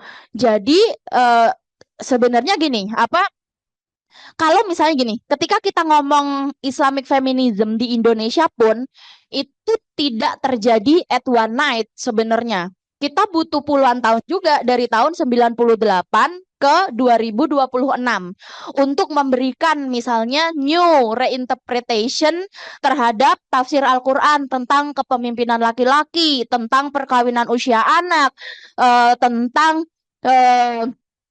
misalnya perempuan kepala keluarga misalnya gitu ya, semua aspek yang sangat seksis ya, gender inequality lah in Islam. Tetapi kalau hari ini mungkin ketika kita ngomong gini, ada orang kayak mana katanya yang bilang perempuan can lead in the house gitu ya, kita langsung nah Pak Nasarudin Umar udah ngomong ini bukunya gitu ya. Tapi kan itu kerja-kerja intelektual puluhan tahun actually gitu. Nah, di queer movement ini tuh belum start kemana-mana gitu masalahnya gitu ya. Dan itu memang sesuatu yang sangat sulit gitu ya, karena ya I think di seluruh dunia gitu, karena kayak kita tuh beneran harus sekarang gini deh, misal judgement tentang dari sisi sainsnya aja, saintis yang nggak misoginis itu kecil banget gitu. Saintis yang nggak misoginis yang beneran yakin bahwa di DSM-5 it is not considered as mental disease nomor loh gitu. Ketika ngomongin teman-teman queer gitu ya. Nah, itu aja kayak nggak semua saintisnya itu bisa support the claim gitu. Nah, yang terjadi sebenarnya adalah misalnya harus ada kolaborasi antara saintis yang progresif ini kemudian ketemu sama the religious groups yang menerjemahkan bahasa sains untuk bikin kitab that written in Arabic. Itu penting gitu. Jadi ketika kita bilang bahwa marriage itu the gender equality itu sebenarnya can happen in marriage gitu. Dan itu diajarkan di pesantren-pesantren dengan cara apa? Dengan cara Profesor Fakihuddin Abdul Qadir itu write the book in Arabic language, judulnya Kitab Manba'us Sa'adah, yang puluhan tahun diajarkan itu Qurratul Uyun yang support abusive acts to the wife gitu. Lalu butuh seorang Islamic scholar yang menulis dalam bahasa Arab, nulis gender equality in marriage gitu loh. Jadi kalau misalnya kerja-kerja yang sangat sulit, sangat terjal dan pasti panjang, it needs puluhan tahun untuk itu sudah dikerjakan. Minimal ketika ada perdebatannya, ini loh udah ada nih source of knowledge-nya ketika kita mau support hak-hak teman-teman queer. Itu gitu ya. Memang sulit cari literaturnya, literatur review from the Arab, from zaman Rasulullah isek ngurusi perempuan dikubur hidup-hidup gitu. Zaman dulu misalnya teman-teman disabilitas itu ya dianggap bukan manusia, dikubur hidup-hidup juga gitu. Orang Indonesia ngomongin undang-undang disabilitas juga tahun 2000-an. Tahun berapa Mbak tempatnya? Undang-undang 2016, Bro. Baru disabilitas, sebelum itu mereka masih terminologinya tuh cacat gitu. Artinya sebelum itu mereka nggak dianggap sebagai keragaman, mereka dianggap manusia yang tidak normal, dianggap manusia yang tidak utuh. Itu ngomongin disabilitas, itu baru tahun 2016 juga. So chill, tapi kita harus move ke depan gitu loh. Jadi kayak karena ya itu sih maksudnya kayak beneran kita butuh teman-teman queer yang betah sekolah. Itu tapi kan ya mereka rentan gitu masalahnya, mereka buat visible to to the school, buat menerbitkan buku aja. Aku yang jilbaban feminis aja nggak mau nerbitin, gimana teman-teman queer gitu kan? Gitu loh. Jadi tuh gerakannya tuh emang sangat sulit, sangat terjal. Tapi kan siapa yang bersabar akan mendapatkan, Allah tidak akan mengubah nasib suatu kaum ya kalau kita nggak mengubah diri kita sendiri gitu. Jadi harus ada yang memulai, kayak Mas Amar tuh butuh temen, intinya gitu aja sih, Amar Apikar gitu. Terus Gen Z progresif yang mempertanyakan agama, biar Katika aja yang jawab. Oke. Soalnya ada pertanyaan ketiga dari hijab Katika ya Kades ya. Pertanyaan ketiga, gimana cara Muslim perempuan-perempuan ini itu engage in policy making di hadapan laki-laki agama religius seperti MUI? Betul, pertanyaannya tepat sekali ya. Jadi kita tuh kayak butuh diplomasi yang harus selalu audience gitu. Jadi di PBNU nih gitu ya, setelah 100 tahun akhirnya ada ketua PBNU yang perempuan. Dan itu pun harus Putri Gus Dur gitu loh.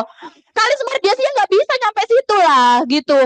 Jadi kayak harus woman with full power gitu untuk bisa menjadi ketua PBNU gitu. Terus itu pun gitu ya, Mbak harus sangat berhati-hati Mbak kalau ngomongin ini. Kalau enggak nanti di next period nggak dikasih ketua perempuan lagi kayak gitu situasinya. Karena emang powernya itu emang sebesar itu, but gitu ya. Itu menurut aku tuh structural. Tapi ini berkaitan dengan pertanyaan Kak Anas, sebetulnya tuh menarik. Karena kalau mereka terus-menerus merasa bahwa powernya gede, sebetulnya sekarang itu nggak segede itu. Karena Gen Z itu punya kesadaran untuk tidak boleh berkata-kata. Jadi kayak yang aku tahu bahasa yang lebih bagusnya. Mereka tuh sebetulnya nggak tahu banyak tapi sotoy, gitu kan? Nah, dan itu tuh akan sangat dinamis sebenarnya. Jadi misal ketika kita talking about sexual violence cases that happen in pesantren, itu juga kayak gitu. Akhirnya apa? Dinamikanya adalah publik itu nggak daftarin anaknya ke pesantren lagi. Pesantren-pesantren yang biasanya dapat 10.000 pendaftar, tiba-tiba cuma dapat 5.000 pendaftar, terus mereka panik. Yang biasanya dapat 5.000 pendaftar, tiba-tiba yang daftar tinggal 1.000 dan mereka panik. Dan akhirnya mau nggak mau mereka bikin SOP PPKS. Kayak gitu. Walaupun masih banyak yang nolak-nolak juga, tapi kayak aku langsung bilang kalau kamu nolak, kamu kuatmu sampai kapan? Gitu. Lama-lama orang tuh juga nggak akan milih gitu ya. Jadi dinamikanya adalah tetap market yang akan menentukan gitu. Kayak kamu tuh mau berubah apa enggak gitu ya. Termasuk sebenarnya kayak konservatif grup, lihat deh. Mengalami transformasi yang besar-besaran, yang lalu ngonten podcast sama Ernest dan Panji. Ini kayak what happened gitu kan?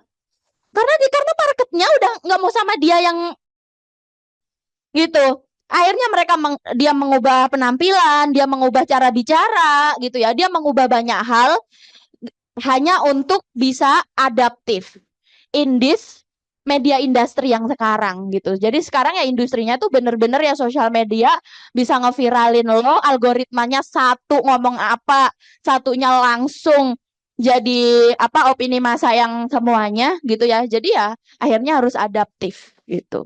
Okay, thank you so much, Kalis. And then Fortika is also about younger generation, how to install strong values of gender equality and respect with younger generation. You have, I think, stories about that. Okay. You whispered to me there's an importance for us to talk about this surging movement that is concerning called the incel movement. If everybody's familiar with that, so I don't need to go into details explaining what that is. And the incel movement is penetrating to a much younger generation. At the same time, before the discussion started, we were outside having a chat about, the three of us, the four of us, and Bai also mentions about how the anti-sexual violence movements in the campus, while the lecturers are are kind of like, yeah, 1 foot in, 1 foot out. You know, they have a lot to lose if they support it. The people in the front line are the youth, the students. The students are leading these important movements within the campus. So we have these two very polar opposites, yeah. The very progressive, very, very brave on the front line youth, and at the same time, a surging number of youth that are very resistant to feminist values, even hateful and very misogynist towards women. Also, blaming women for all the problems that they have that doesn't have anything to do with women, actually, like the male loneliness epidemic. Do you guys are familiar with it? Well, probably you're lonely because nggak boleh berkata kasar. Sekali lagi, you know, it doesn't. But again, this is really, really concerning because it's growing in number, and the way that I think this is happening is, I will go back to Mbak I's question in her presentations. Where is the women's movement? We're looking at the gender equality index there, and we're fourth from the bottom. And you question, like, where is the women's movement? Where is the feminist movement? We exist, we grow, we diversify, we become stronger in silos, you know, in silos. We feel like we are growing. We feel like we are getting a lot of new followers and new debates and new books being published, but who reads the book? Who reads these posts? Meanwhile, out there, these so-called incel movements or anti-feminist movements, now there's this trend also of going after queer people, hunting down queer people and doxing them movement, these sort of things.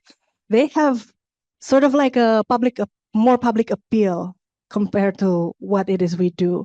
They also exist in silos, but these are two very different silos that never connect. I think the way that I practice my activism, I always divide my audience into 3 categories. The first one being people who already agrees with me. You know, you read the room and you see, oh, these people are people who have like-minded things than me. I don't need to talk to them too much. I don't need to convince them of anything. We can just have a conversation. I hear you, you hear me. The second one being people who are convinced that I am their enemy, convinced that everything I stand for is wrong, convinced that I am a sinner, I will go to hell, I am not this enough, that enough. These kind of people, even if you have scientific data, presented to them, for example, about gender-based violence or about anything that I stand for, they will still disagree with me. They will waste my time if I try to advocate to them. But I advocate towards people who stand in the middle, people who have maybe conservative leaning views but are open to conversations, or people who are tell themselves that they are apolitical. I don't talk about politics. I don't have a political stance, and starting conversation with them, I think, is more important. And I think nobody becomes extreme right away. Even these kids who are now like proud incels, they become extremists. They become either they become very extreme in their progressive ways, and they become very extreme in their conservative ways. But they always start down the middle. I wasn't born a feminist. 10 years ago, in 2009, I was a writer in a weekly column in the Jakarta Post that I am ashamed to read again now because I'm so sexist, you know? But you grow because you have these conversations, and there are people who are way ahead in the line before me, who was willing to talk to me about issues that I didn't know before. And I think these kids become hateful, they become misogynist because nobody is talking to them, because nobody feels that the youth have agency, and their opinions. They are in formative years where whatever they're exposed to right now will probably become something that they identify with in the future. Yeah. So I also think that there's this, I'm going to go pick up on what our previous discussion in this space a month ago with Ibu Kamala Chandra Kirana Manana, and she mentioned something called patriarchal bargain, and I was very enamored. I was very like fascinated by that patriarchal bargain. What is patriarchal bargain? So you enter a patriarchal space, right? You're a feminist. You enter a patriarchal space, and you have to make some kind of bargain, some kind of like, yeah, I win some of this, but I lose some of this, in order for you to step forward. Yeah. And that is something that I am willing to do to get the message across. Because I work in patriarchal spaces. The art space is a patriarchal space.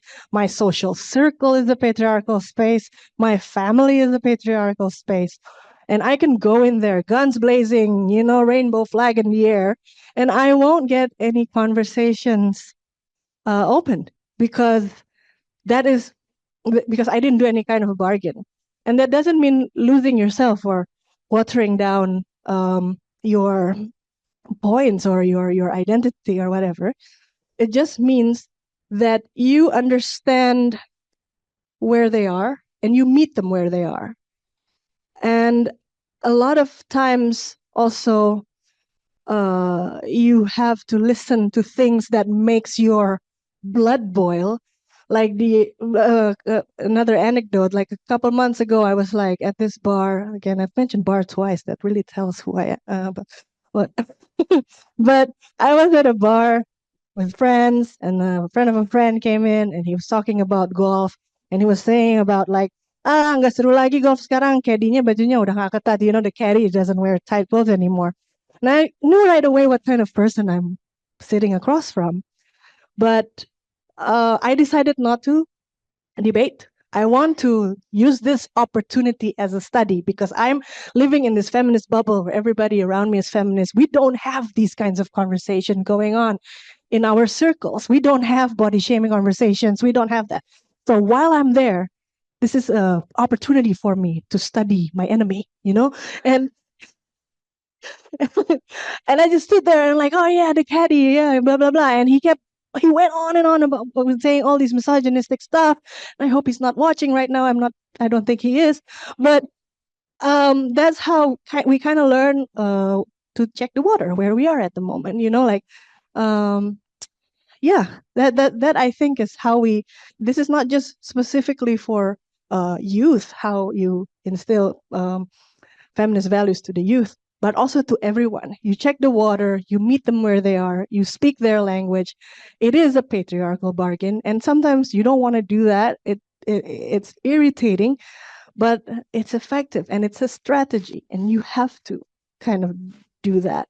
Another thing I'll mention related to this is marketplace feminism. Is capitalism wrapped in feminism? And why is that problematic? Because the feminism that is presented to them is very, how do you say that? Surface level, but very in your face.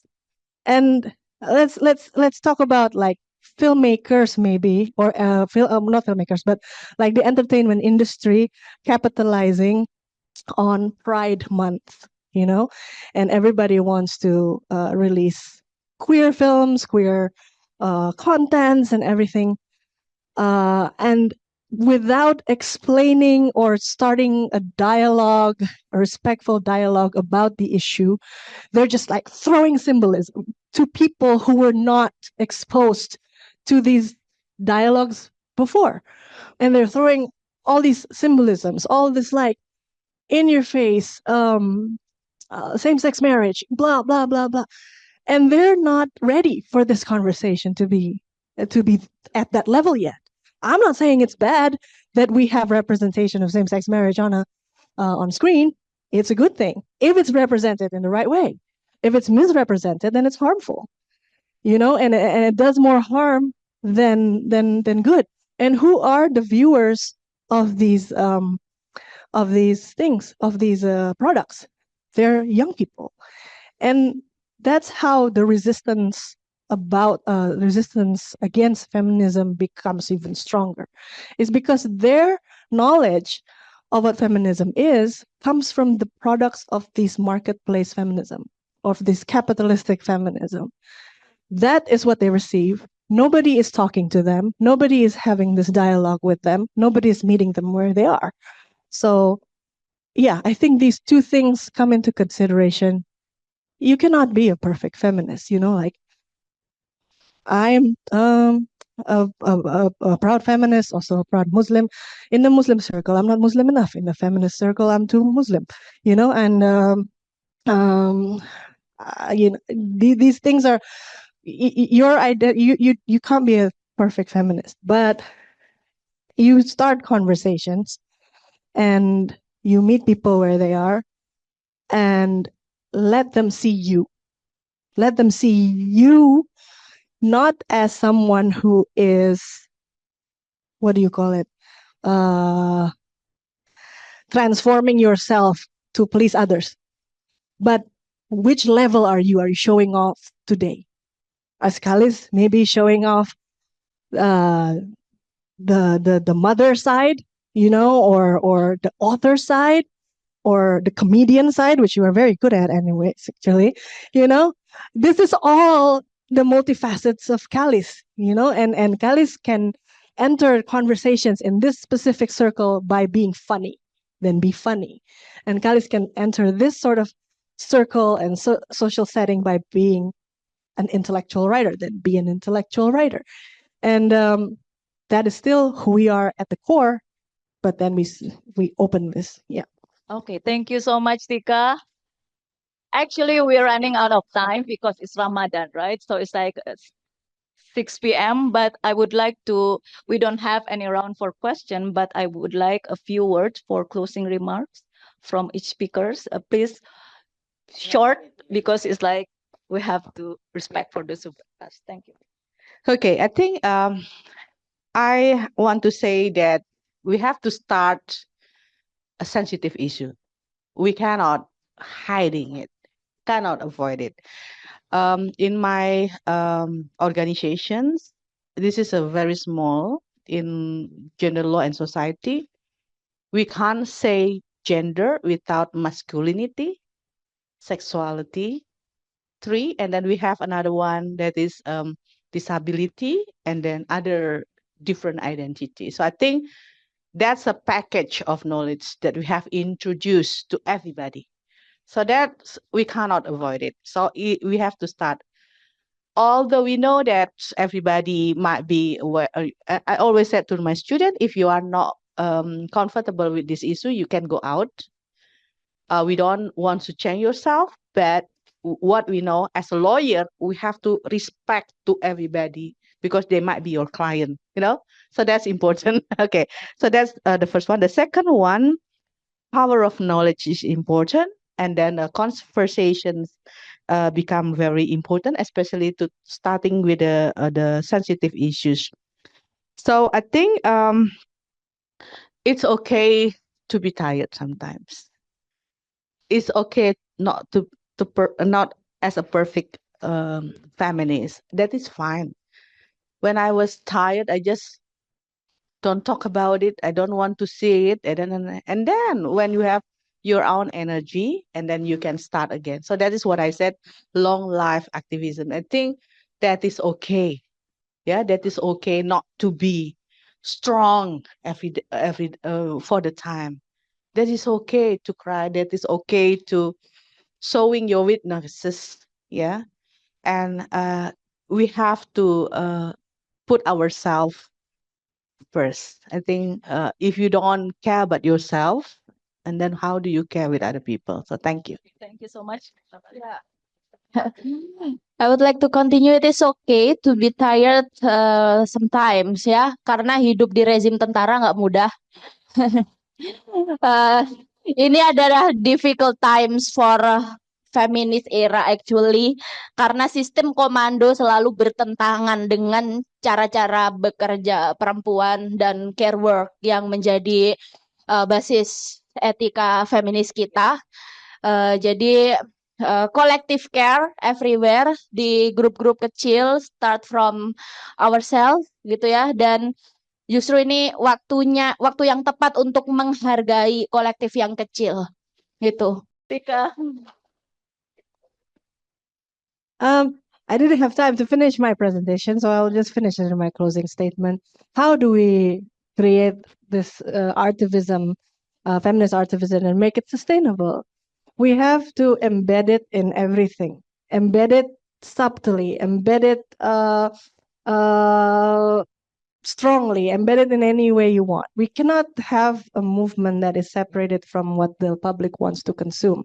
Political art cannot only exist in highly political spaces. It has to be everywhere. It has to be embedded in books and films that talks about women girls characters that are against stereotypes. It has to exist in love songs. It's not always harus di dalam lagu-lagu perjuangan, in lagu-lagu ke kiri-kirian. It can be embedded in love songs that empower. It can be embedded in poetry. It can be embedded in recipes, and recipe books. It needs to be embedded in spaces where the feminist struggle or the feminist movement hasn't existed. And that way, we will communicate it better to the public. And that way, it will be more palatable, but also substantial. And that's how change is made slowly. Yeah. Okay, thank you so much. So the reflection and tension raised today will fit into our next session. We still have 4 more sessions where we will explore inclusivity, intersectionality, ecological justice, and movement sustainability. So on behalf of Georgetown University Asia Pacific, thank you to our speakers, Mbak Iyi, Kalis, and Tika, and to all participants today. See you in the next session.